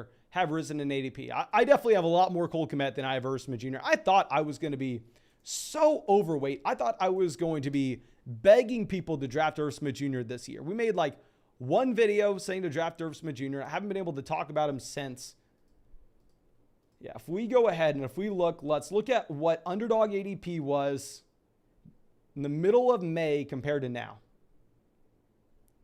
You have Cole Kmet rising a round and a half. Irv Smith Jr. rising a round and a half as well. You used to get Cole Kmet after pick 150 and you used to get Irv Smith Jr. after pick 140. I used to be Irv Smith Jr. would go pick 140. Pat Freiermuth 121. He was a clear fade there. Gesicki 125. But Gesicki's fallen about 9 picks. Robert Tunyon's fallen about 11. Albert O's fallen about 8. And Kmet and Irv Smith Jr. have skyrocketed rounds. to the point where I've almost flipped on those tight ends. Now, on the clock, I think we go ahead. We take Joshua Palmer. Going to be an easy selection. We have Justin Herbert. We have Keenan Allen here. Let's bring in another Los Angeles Chargers pass catcher. Don't think you can try to convince us to do anything else, really. And we're only going to be drafting one more running back with this build. We can draft 2 more tight ends. I mean, our one tight end is Dallas Goedert. That Goddard pick was probably pretty bad. I just had no idea where we should have gone. Like, I was just... I don't want to say confused with that Goddard pick, but I just was perplexed with that Goddard pick. We're probably going to go ahead and reach on a player if we don't get the guy that we want to fall. Yeah, we got some ideas here. I like how this sets up. Ooh, I really like how this sets up as well. No, Robbie Anderson goes. Robbie Anderson was going to be the player that we reached on, but it is what it is. I was going to be excited about Anderson, get a wide receiver that I thought for his volume is a very good price. Obviously, we have Christian McCaffrey on this build as well, so we'd be getting some correlation in there, betting on that Carolina Panthers offense. And if somehow, some way, we whiffed on the Giants stack, we whiffed on Daniel Jones, we whiffed on Zach Wilson, then we could go ahead and get Baker at the very end. I was going to be excited about that. But now we're going to take our 5th and last running back. We're going to get Michael Carter Jr. here. I actually like the idea in a best ball tournament to be taking these 2 guys from the same backfield, because say you were to have one of these running backs like Breece Hall missing the first, or just say misses 8 weeks during the season, then all of a sudden there are no Breece Hall teams in the tournament. However, if we have that Michael Carter Jr. production bump, we can sneak a Breece Hall in the tournament. And if he were to come back healthy during that time, and he's a low ownership player with an elite level ceiling, I think it's fine to do at a value. When you get the players at a value, I'm going to be fine with it. We'll take Michael Carter Jr. here at the beginning of the 13th. Now we are no longer drafting running back. It's going to be a 2 quarterback build, a 3 tight end build, and then we're probably going to go ahead and draft 8 wide receivers. So 2, 5, 8, 3. Now, we have these tight ends going directly after us with Alberto, Robert Tonyan. Tight ends were good values. I'm sure that we're probably going to get another tight end off the board relatively soon. I know some people were saying that Watson was going to get 4 to 6 weeks. Guys, when people go out and let out a leak, it means nothing. We have heard here. I'm going to tweet this out. I'm going to tweet this out right now. My sources are telling me Deshaun Watson will be suspended anywhere from 0 to 100,000 games. We'll tweet that out because that's essentially equivalent to just people coming out and spewing some random crap about, oh, Watson's going to miss 4 weeks. Is what I'm hearing. Until we get some real news, I think he's in the same exact boat he's been in all offseason.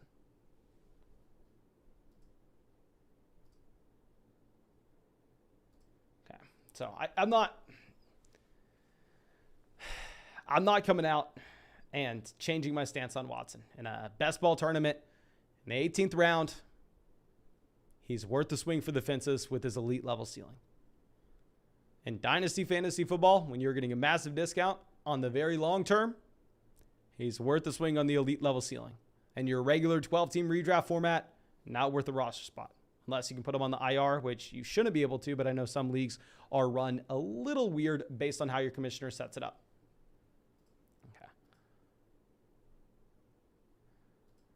Okay, so we have Tyler Algier going 157, Tyrion Davis-Price, Kenneth Gainwell off the board. Okay, good. We want to see these running backs off pretty good for us. Alec Pierce. And at this point, I think we can look to go ahead and possibly grab Zach Wilson with our next pick. Yeah, we're going to be reaching on Wilson ever so slightly, but hell, we have Elijah Moore, Breece Hall, Michael Carter Jr. We're all in on this Jets offense, and Zach Wilson goes pick 160.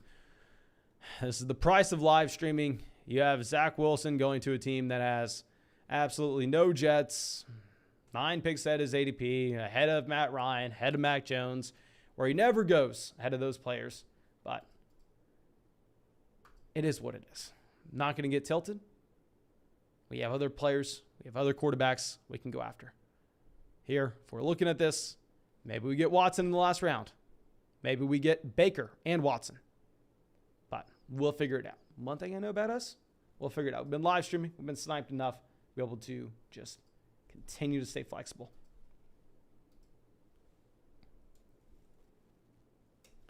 Okay, so Herbert goes 163. Top dog on the clock. Issue with us going Matt Ryan here. I guess, you know what? We could go Ryan because we can follow it up with Paris Campbell the next round. Darrell Williams goes. We're not going Matt Ryan. We're probably going to grab a tight end here. I know we could follow it up with Paris Campbell the next round. Yada, yada, yada. To be honest, I don't want to draft Paris Campbell this season. I would be much more excited about drafting Tyler Higbee as our tight end too. Yes, Tyler Higbee has the same buy as Dallas Goedert. No, I do not care. Tyler says, please leave my Higbee if he's there. I'm sorry, my man. I am truly sorry, but I had to go with the tight end. I think that he is the best value on the board. If we're looking at other options we could go with, who else is in Indianapolis? I guess Mo Alley Cox. We could go with the third tight end on this build. This is not a great team in general. How's this wide receiver core? This wide receiver core is weak. Oh, my God. Not the strongest team. I will say that. I will say that much. But if Matt Ryan does fall to us with this pick of 171, we're going to do a couple things. We're going to take Matt Ryan. We're going to make sure that we get Mo Alley Cox in the last round. With Matt Ryan in his week 14 bye, we could potentially set up the ability to take Watson as well. Just got done talking about Watson. Watson would correlate with Hunt. Hell, if we don't get Watson, it'll be fine. We can get Baker. We can just grab a different starting quarterback.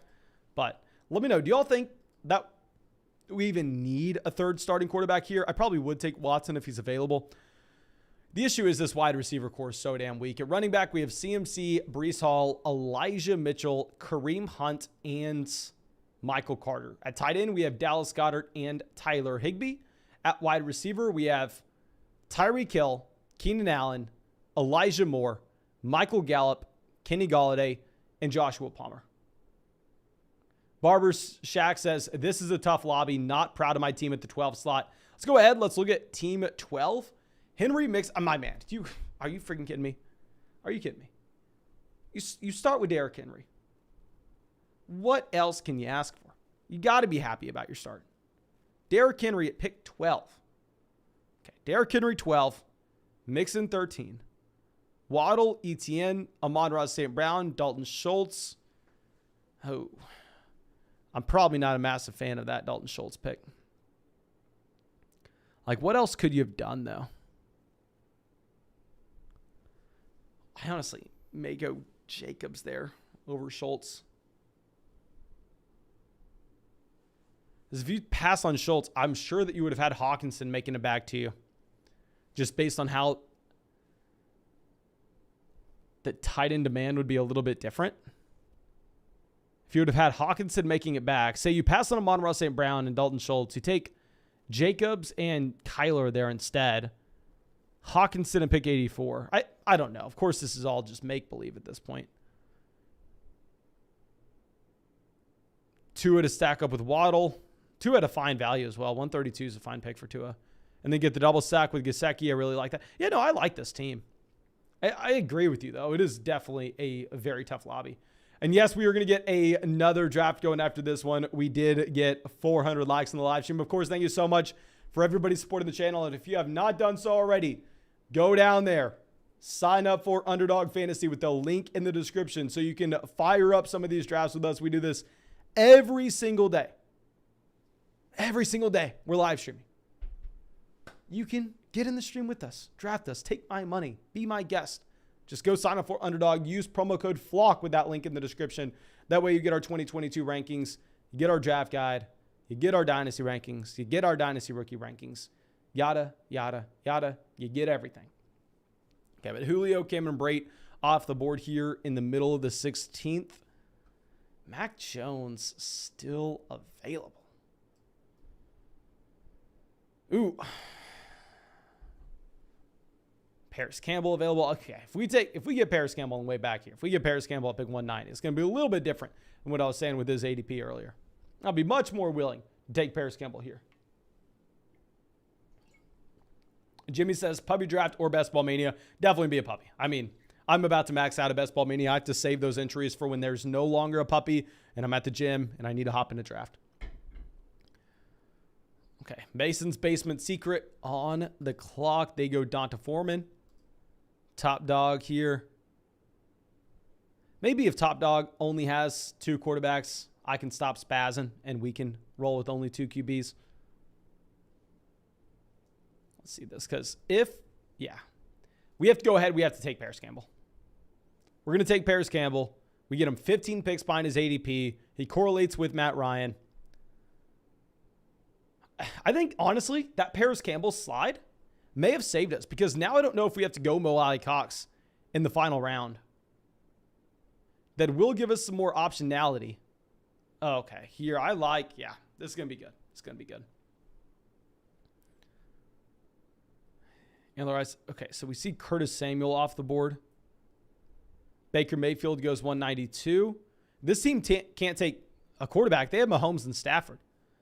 So we're probably going to go ahead. We're going to fire up Mac Jones. We're going to get Tyquan Thornton in the last round. Or Jonnu Smith. Whatever. It doesn't really matter. We're going to grab Mac Jones, 24 picks behind his ADP, exactly 2 rounds behind his ADP. I think whenever we have Herbert and Matt Ryan, we are perfectly fine taking a 3rd quarterback when our 2nd quarterback was selected at pick 171. I would even maybe be fine taking Goff. No, we don't have any Lions. We're going to take Mac Jones. And then we're going to go ahead. We are going to queue up some Patriots to end this draft. And we're just going to go right into our next one. Of course, thank you for dropping a like in the live stream. We hit 400. I did not think y'all were going to hit 400 likes in the live stream. That's why I said we would get another one going after this if we did. But regardless, I'm a man of my word. Let's go out. Let's do this. Let's fire it up. And it's going to be a $5 puppy draft. Like I said, look, there are 400 people in the live stream right now. There are probably going to be a lot of people trying to jump in this draft. So if you only have $5 left in your underdog account and you really want to draft with us on the live stream, this is probably not the best time to do it. This is a very big live stream. We have a lot of people out here. But if you have $100 in your underdog account, you want to try to draft with us, here's your shot. We got 8 spots open in this draft room. Looks like it's going to be filled relatively quickly. So yeah, that is filled now. Okay, let's see where we're going to be picking. It's so much harder to draft with y'all than it is in a regular lobby. We're drafting next to Zachary Link. Real quick, please everyone, go to the chat. We did this 2 days ago, or maybe we did this last night, but spam the chat. Thank you, Zachary. He spent so much time designing our 2022 fantasy football draft guide. God knows how much time he spent designing that guide to make sure that it was the best possible format for everyone to enjoy. So if you could go give him a massive thank you, I promise you, I would really appreciate it. I'm sure he would very much appreciate it as well. But now let's give a shout out to the regular members of the flock out here all the time. Top Dog, Zachary, Fully Loaded, Rio, and please let me know if I'm not recognizing your underdog name. I apologize. I try to memorize every single one of y'all that are a part of the flock, but sometimes it is hard for me. So if I'm not recognizing your name, I apologize. We've been live for a very long time. Let me know where you are picking from so I know you are part of the flock and I know you are out here watching these streams with us every night. But I'm going to try to move this standing desk down so I can go ahead and maybe actually sit here.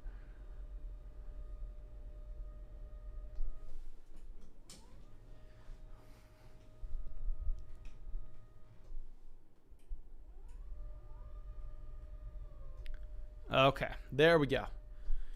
This is going to be much better on the feet. I can get another draft if it's going to be like this. The lighting's going to be a little bit off, but who the hell cares?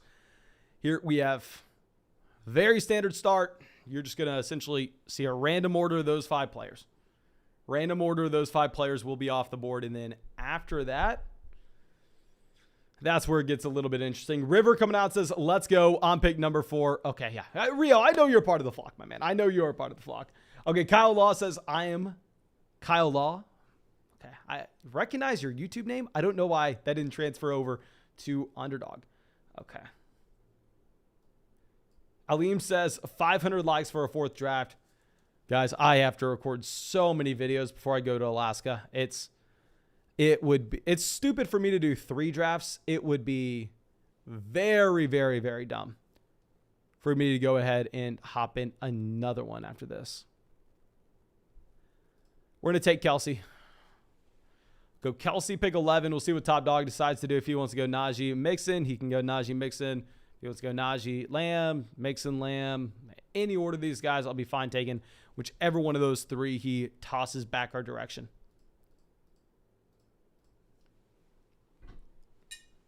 And the reason I decided to go Kelsey here in this draft, where I'm not taking Kelsey as often as I was in public drafts, is now I really understand that I like drafting Kyle Pitts at the end of round 3. And Kyle Pitts will fall to the end of round 3, the beginning of round 4 of a lot of these public drafts.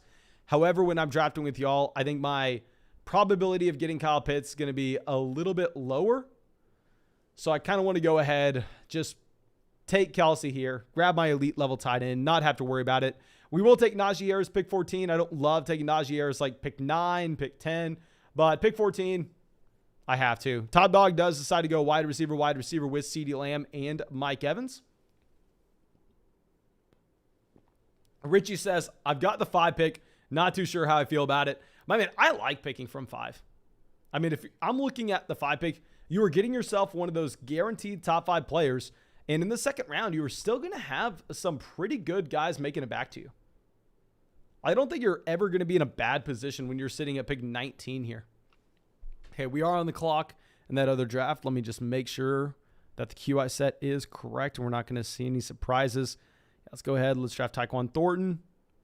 Just a long shot field stretching wide receiver for the New England Patriots when we decided to grab Mac Jones, pick 195. It's a pretty damn good team, in my opinion. But Tyreek Hill goes pick 19. So what is Jimmy going to get here? His choice of Debo and Mark Andrews. I've personally been preferring Mark Andrews. But also, if you take Andrews, it's significantly harder for you to get Kyle Pitts in the 3rd if you were liking Kyle Pitts, which it's funny that I spent all offseason last year talking about how overvalued a rookie tight end was when he was going in round 3 of fantasy drafts. And this year, I am just pounding the drum for Kyle Pitts every chance I get.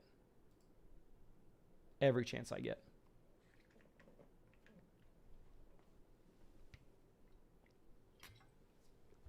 Okay, Higgins goes pick 23.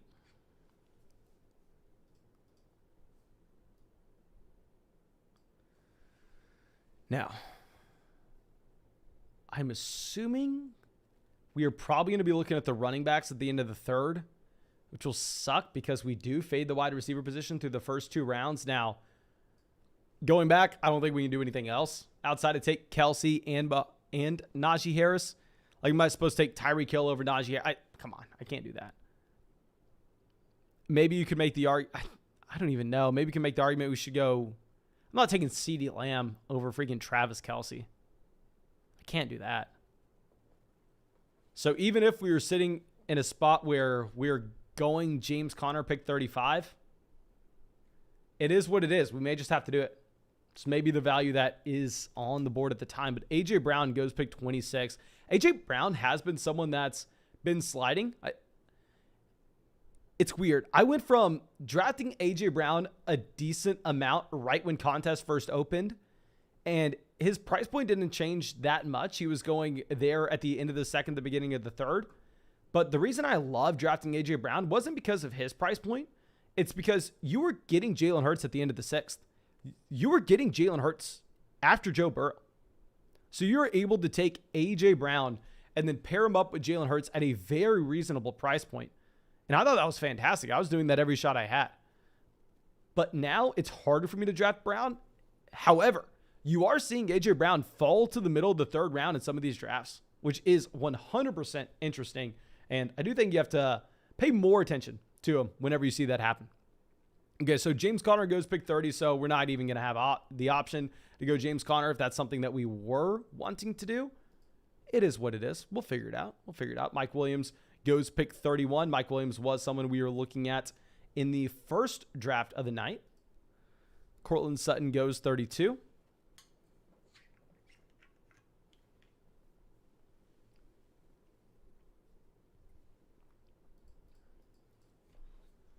DJ Moore off the board. DJ Moore would have been a perfect fit for us here. Oh, I thought we were about to get Josh Allen. Okay, so let's think on this. Do we just nut up or shut up and take Alvin Kamara, roll the dice, try to turn a $5 buy-in into a $75,000 price? So I'd probably do. I am not going to mind too much in these puppy drafts if Alvin Kamara ends up being one of my most drafted players. In a regular 12-team league, I've said this a million times, I understand passing on him. But in a tournament structure like this, I don't get it. And I wasn't even drafting Kamara at the beginning of the offseason. Like, I literally just checked.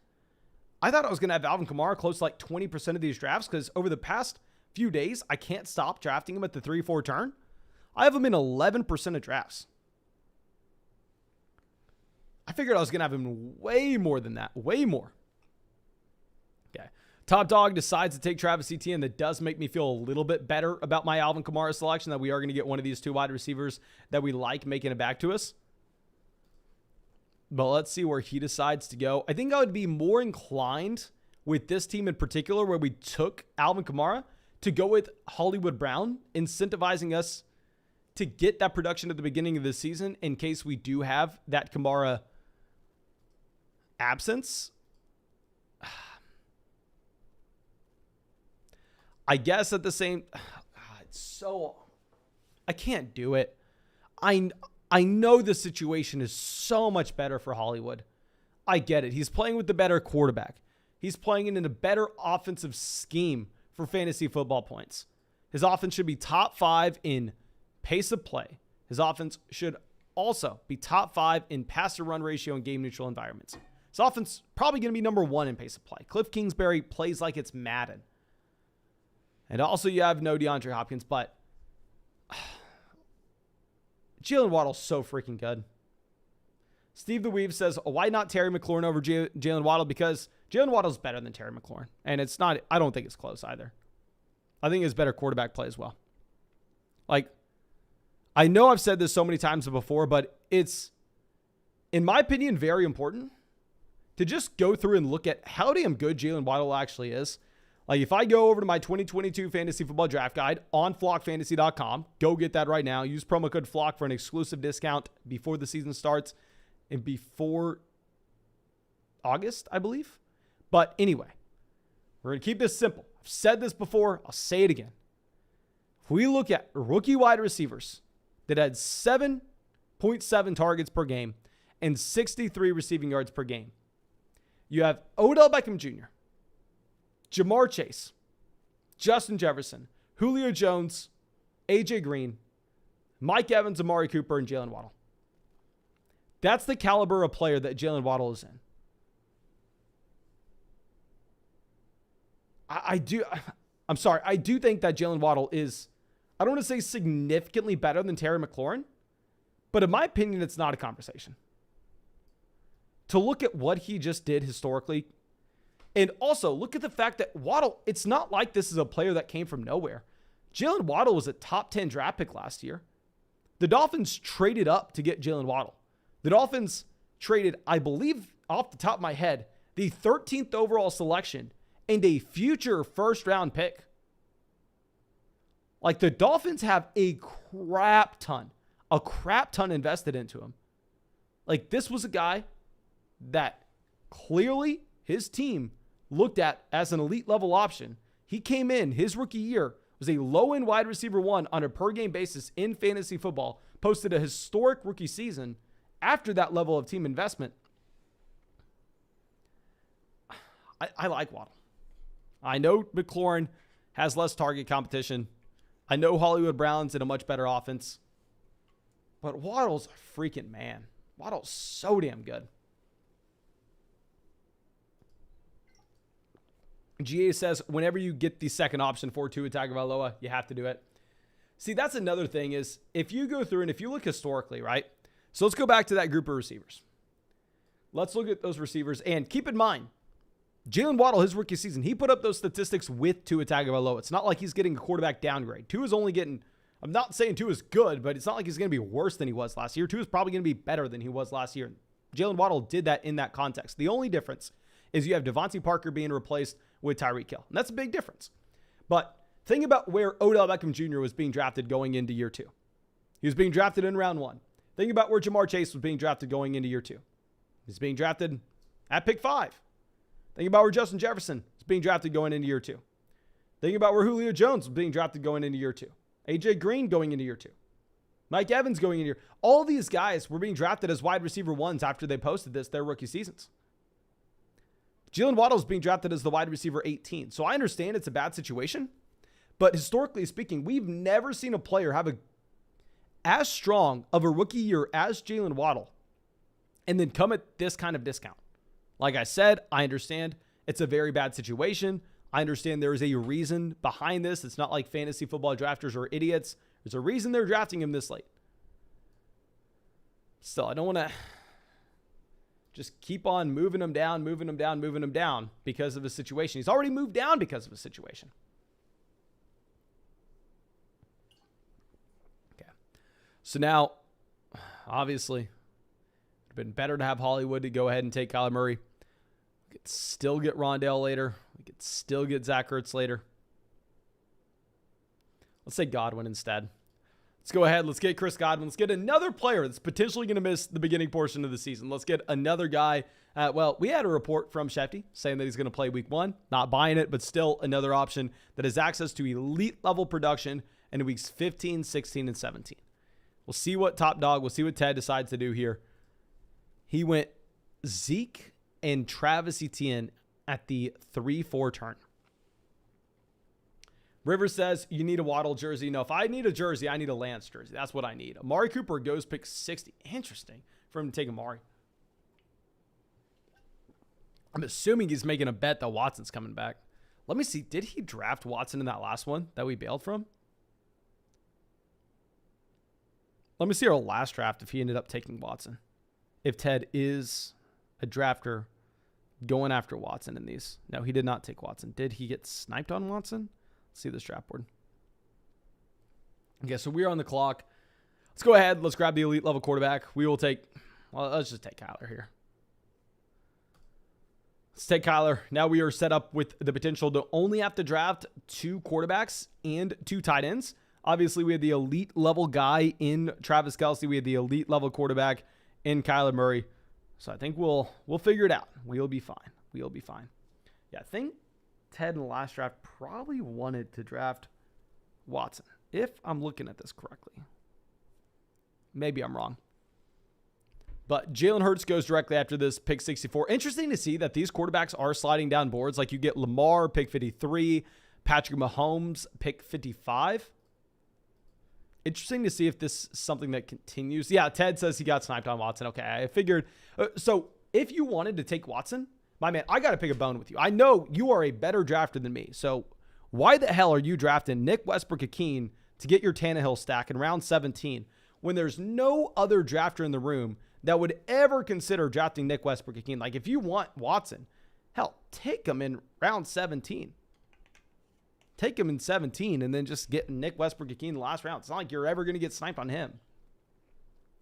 Randy says, is Calvin Ridley going to play this season? No, he is not, but I am not going to lie. I would never do this essentially because I can't have y'all screenshotting it and then embarrassing me and roasting me nonstop. But I have thought, a wild thought, even though Ridley is suspended for the season and 99% of the time he's not playing this year, that if somehow, some way they were to appeal it and that Ridley were to come back near the end of the year, I've had the wild thought of maybe taking Calvin Ridley in a couple of these puppy drafts in the 18th round. Now, I haven't done it. I haven't done it just yet. But we just talked about Nick Westbrook-Akeen being drafted. Those are the kind of players that are going in round 18. I think it's at least worth thinking about, trying to figure out the probability that somehow, even though it's a stretch, Calvin Ridley has some really good lawyers and he can sneak his way back into the NFL this season. Be interesting. Steve the Weave says, I am 45% on Gronk. Dear God, my man, you are going aggressive with your percentages. Let me know if y'all are on Underdog. Let me know your highest owned player and the percentage that you have them. Because I don't have anybody more than like 20%. Keep in mind, I'm doing so many drafts that it would be extremely reckless for me to have like 50% on a player. But I guess now I don't even have 20% on a single player. My most drafted player is Josh Jacobs at 19%.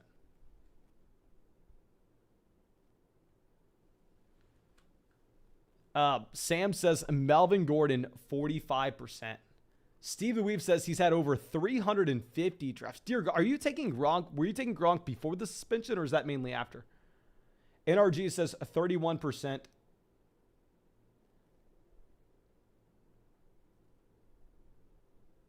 Linda coming out says Calvin is out for the whole year gambling. Yes, everybody knows Calvin Ridley is out for the entire year gambling. I'm saying on the off chance, the 1% chance, the 0.1% chance that Calvin Ridley has a really good lawyer and he gets that year-long suspension cut down to 8 weeks. See, we're taking in a couple 18th round picks here. I haven't done it.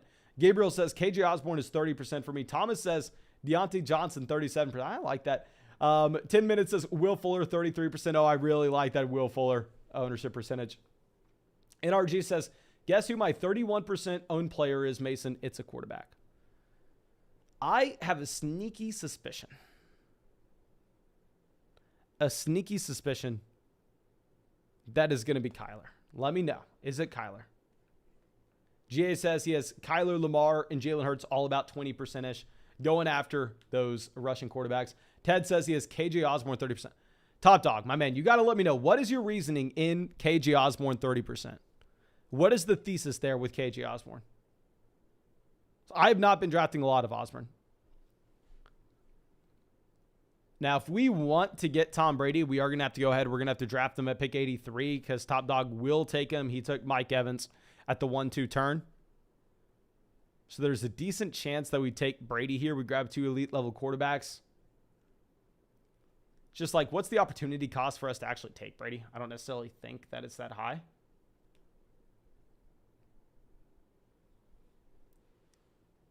Yeah, why are y'all all such big KJ Osborne fans? Steve says new coach and pass heavy attack. I guess that's a strong argument. I mean, obviously, it should be a different offense compared to what we've seen with Minnesota over the past few years. Okay, Lazard off the board. We'll let Top Dog have Tom Brady. We'll take Miles Sanders here. I think we do need some running back help when we have potentially the suspension coming for Alvin Kamara. We may end up grabbing another running back here. I like the running back value. Now, the issue is I love the value of the running back position at the 9-10 turn. So it's not like we can go overboard drafting them here. But let's see what Top Dog decides to do. I'm assuming he goes Brady. Yeah, he goes Brady. He has Mike Evans. I think it's almost a standard pick for him. And then we're going to take whoever he leaves us between Brandon Ayuk and Clyde Edwards-Helaire. Now, he takes Dak. So spam the chat. Let me know who you want. So far on our team, this is the build. Spam the chat. I'm going to go with what y'all want. We have Kelsey at tight end, Najee Harris, Alvin Kamara, Miles Sanders at running back. Wide receiver, we have Waddle, Chris Godwin. We have Kyler at quarterback. I really like Clyde Edwards-Helaire's value here, but I need to pull up the chat, see what y'all are saying. Okay, looks like it's going to be a little bit too late. I did not see a single person. Adam was the first person to say anything with Brandon Ayuk. We'll go ahead. We'll take Ayuk, not because we read Adam's message in time, but the main reason we're going to take Ayuk is if you are looking at the running back value that we are going to have a little bit later on, I am very excited about the running backs that are going to be available to us at the 9-10 turn. I mean, there we're going to be looking at guys like James Cook, Melvin Gordon, some of my favorite running backs to draft. And I actually think that I want to be able to go RB there at the turn and then be done with the running back position. So might as well just go ahead and grab Brandon Ayuk. And I did recently grab Brandon Ayuk in our $500 draft. We will show off that $500 draft relatively soon. Let me see how many picks away I am from being on the clock in that draft, because maybe y'all can help me with my next pick. We're still 5 picks away. We've been 5 picks away for a while as well. Okay. This league has gone crazy with quarterbacks and tight ends. We've been boxed out of both positions. We're going to have to find value later.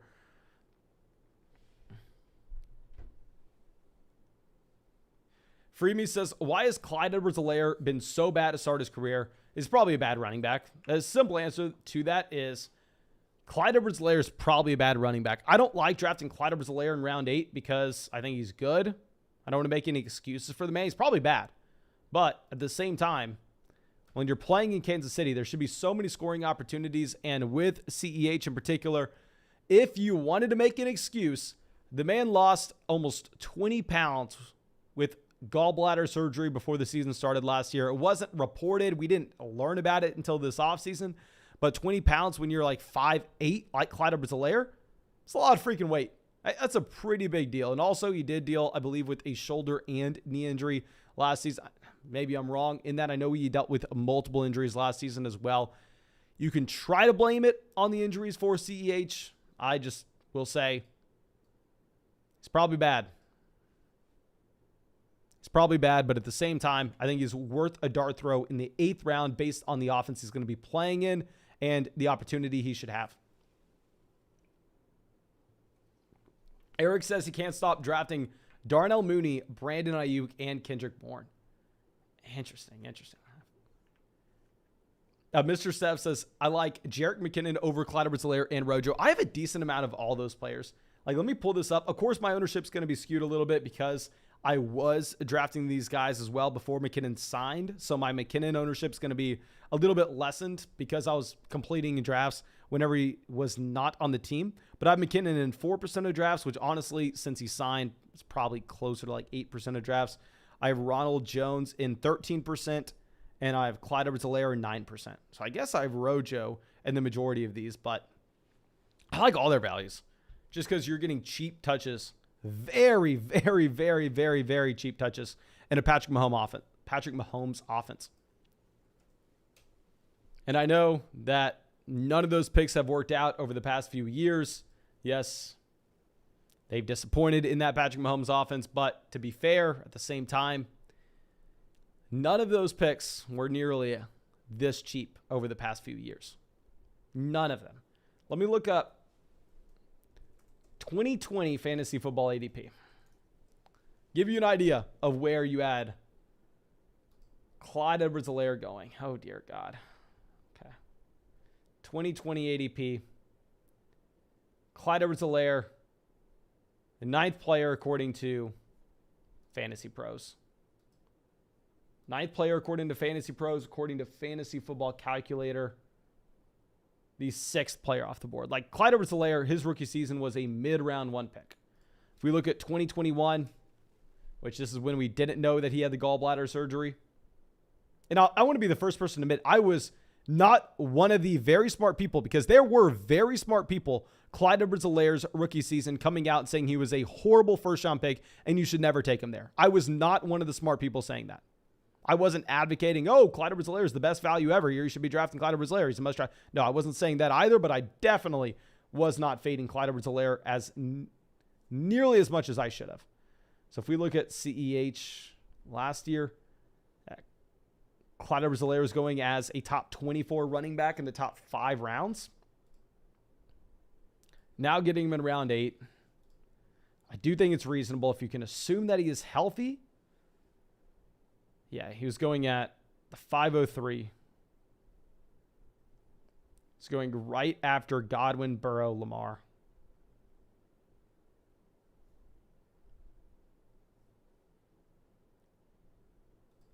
Okay.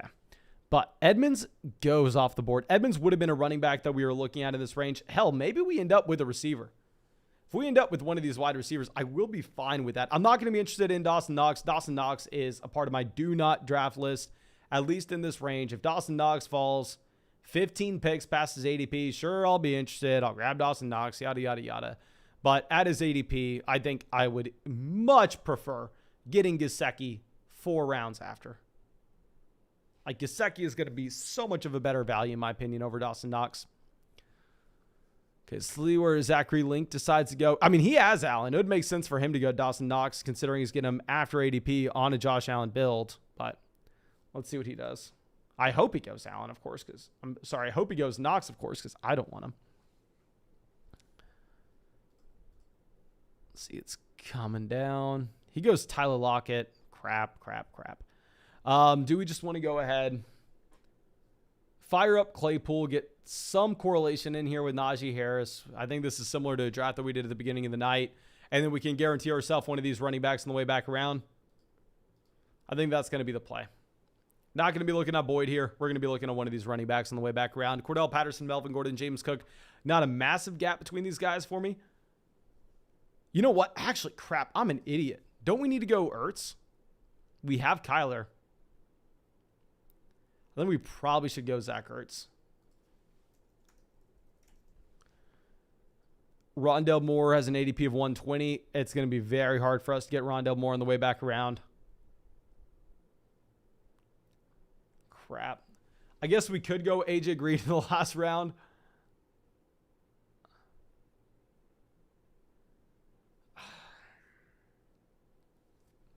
I hate this price point on Zach Ertz, but we took Kyler. We did it to ourselves. There's nobody else to blame but us. Literally, we passed earlier on the running back position because we said that we wanted a running back at the 9-10 turn. We passed on Clyde Edwards-Helaire for Brandon Ayuk. Maybe that wasn't a mistake, but I really wanted some running backs here. I really wanted to grab a Cordell Patterson and pick 110, but it is what it is. We will take Zach Ertz. We are now going to be done at the tight end position. Freeme says, I don't understand the Dawson Knox hate. My man. We've said this a lot, but if you would have gone to flockfantasy.com, if you would have gotten our draft guide, you would understand my Dawson Knox hate. Where on my draft guide, I honestly don't even come out and hate or love on any given player. What I do in my draft guide, for anybody who has seen it, is I have a bull case and a bear case for every single player, and I go in depth. I list out every reason, what's exciting about the player this upcoming season, why you would be excited to draft him. And then I do the exact opposite. I try to be very neutral. I, of course, give you my rankings for my thoughts. But in terms of the player breakdowns, I don't just say you shouldn't draft Dawson Knox for all these reasons. I say if you wanted to draft Dawson Knox, here are the reasons you should, and here are the reasons you shouldn't. And with Dawson Knox, this past season was a complete outlier. He was the tight end 38 in 2019. The tight end 32 in 2020, and the tight end 9 in 2021. And the natural assumption that everyone should have, at least the natural assumption that I had, was, oh, Dawson Knox, he was drafted in 2019. He just broke out. But I've said this multiple times in live stream, so I don't want to keep on talking about it. But if you look at his actual production, it was the exact same. 1.3, 1.2, 1.3 yards per route run over the past 3 years. Air yards per game, 32, 31, 34. The only thing that was really different was his touchdown rate, going from 4% his rookie year to almost 13% in 2021. He should have a higher touchdown rate than league average, considering the fact he plays in the Buffalo Bills. But it's an unsustainable mark. I would not be surprised if Dawson Knox, who should be going into his prime if you're looking at his age at the tight end position, does not repeat as a top 10 tight end this upcoming year. I wouldn't be surprised if Dawson Knox is not even a tight end 1, easily falls outside the top 12. Okay. So Kirk Cousins goes pick 122. We're not interested in quarterback here. We have Kyler, so it's not like we're stressing on QB. Now, if Rondell Moore falls to us, I'm going to be very excited, but we are 8 picks away. It's very unlikely that we have a Rondell making it back. Okay, Eric out here chanting that we need one more draft. Oliver saying one more draft. Guys, how long have we been live? We have been grinding through this live stream. We've been live over 2 hours. This is our third draft here. How about this? Let me see how many subscribers we're currently sitting at. What I need to know is, are there any new people on this live stream right now? We are at 262 subs. If there are 15 new people in this live stream that are enjoying this stream, that subscribe to the channel, and we get up to 77 subs, it's 69277. We'll fire up another draft after this one. Essentially just need to see, are there actually new people watching this? If not, guys, I'm sorry. We're probably going to take the night off. Like I said, we have so much I need to record tomorrow, so much I need to save my voice, and we'll fire up some drafts tomorrow night like we do every single night. Okay, but McCole Hardman goes pick 127. I guess we could go Fields if we wanted. We can't take Irv Smith Jr. We can't take Pat Frymuth. Those players are completely out of the player pool for us.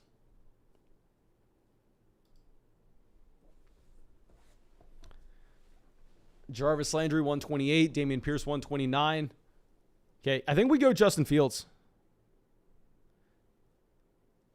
Let me sit here and think on this. Could easily grab Velus Jones Jr. in the last round. I'm not going to take Komet. Yeah, I think we go Justin Fields. I understand most people would make the argument we should just wait for the next round. I'm so freaking dumb. It doesn't really matter here. I mean, there's not a massive tier drop-off between these next players that we're going to look at. But Ted here did have his two quarterbacks. He had Tom Brady, he had Dak Prescott. There's no reason for us to take Justin Fields pick 131. We could have got him at pick 134. But regardless, I understand a lot of people would make the argument, let's just go ahead, let's wait, let's grab Tua Tagovailoa to pair up with Jalen Waddle a little bit later. I think Justin Fields has a significantly higher ceiling from a rushing perspective. I think he can be very comparable to Jalen Hurts last year, where he's probably going to be a bad real-life NFL quarterback. Jalen Hurts last season legitimately had like 3 games with more than, probably not 3 games, like 4 games with more than 200 passing yards. But it simply didn't matter because his rushing production was so far off the charts that he was still crushing it. But let's go ahead. Let's take Jamison Williams, because you know what they say. They say if you take Alvin Kamara and you're getting zeros at the beginning of the offseason, for that reason, we should probably look at a player that will give us points at the beginning of the year.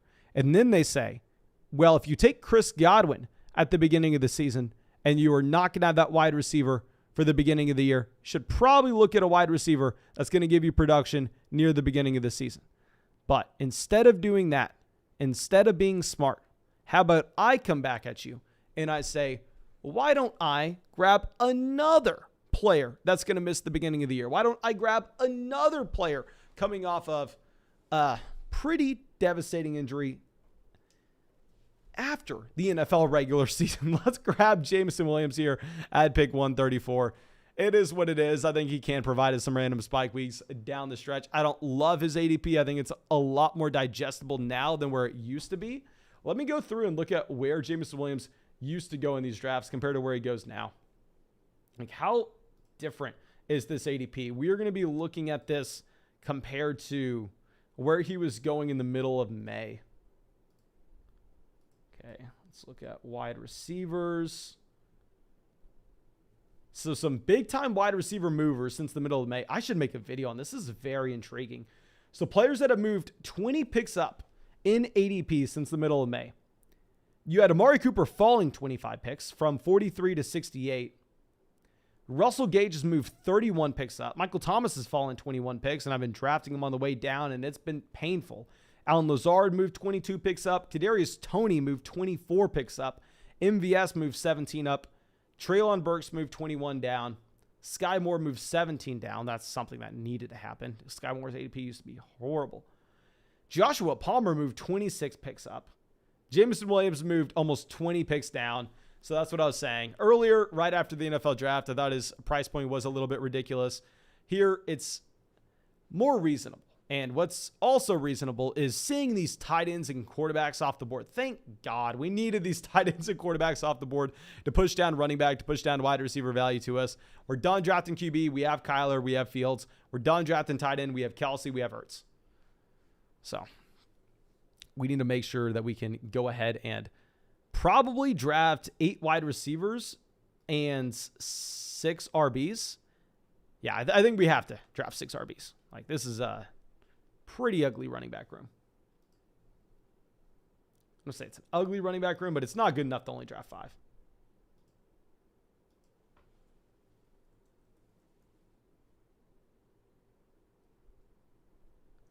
Derek says, if you skipped Ertz, you could have had Cole to stack with Justin Fields, but felt the need to stack someone with Kyler. The issue is, I honestly think going back, you know what would have saved this team? You know what would have made this team so much better? Us taking Hollywood Brown. Us just sucking it up and taking Hollywood Brown over Jalen Waddle. That is the mistake we made on this roster. That is what we should have done differently. Because then we wouldn't have had to take Zach Ertz. We could have got our running back value. Then we could have also listened to Derek. We could have just gotten Cole Kmet paired up with Justin Fields. It would have been much more reasonable. A much better team. Much better price points. But Zachary on the clock. He goes Robbie Anderson. Gosh dang it. That sucks. Let's go ahead. I don't think Todd Dog's going to take a running back here. I'd be surprised if he did. He has 5 guys in ETN, Zeke, Dylan, Ramondre Stevenson, and Rachaad White. I'm assuming goes tight end, but maybe I'm wrong. So I think we're probably going to be looking at RB at the turn here. And if that's the case, maybe we stop at 5 running backs. Because we have, yeah, I think we can stop at 5 running backs if we go running back here on the turn. He goes Noah Fant, 156.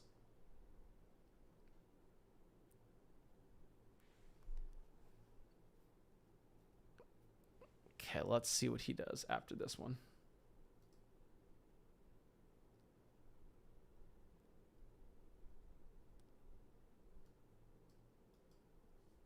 David and Njoku. Okay, we're going to take Kenneth Gainwell. We're going to lock down the Philadelphia Eagles backfield. I actually like doing this. I've talked about it before. I could easily see the Philadelphia Eagles offense being one of the most run-heavy and most productive rushing offenses this upcoming season. You have Jordan Howard leaving. Hopefully that condenses this rushing offense between the combination of Miles Sanders and Kenneth Gainwell. And right now it looks like the Philadelphia Eagles should have the best offensive line in football, which of course is very exciting. So let's go with these 2 running backs on the turn and then potentially end our draft off with 4 wide receivers. But guys, I am very sorry. I am about to fall asleep. And I want to be able to get y'all live stream tomorrow. I want to be able to record videos tomorrow, so I have videos to upload when we're in Alaska. I want to continue to get y'all daily content, so I'm sorry. I'm going to have to cut the live stream here. We're going to draft 4 wide receivers in a row to end this off, unless we get a crazy value at running back. Then we'll grab a 6th running back, but probably not. But thank you again. I appreciate all of y'all. We do these drafts every single night, so if you have not done so already, go sign up for Underdog Fantasy. Use promo code FLOCK. You can find the link in the chat. You can find it in the description of the video. When you sign up, get a bunch of crap. You'll get our rankings. You'll get a 100% deposit match. Most importantly, you can have some fun, hop in some drafts with us. But thank you again. Hope you have a great day, and hope we get to see you in the live stream tomorrow night.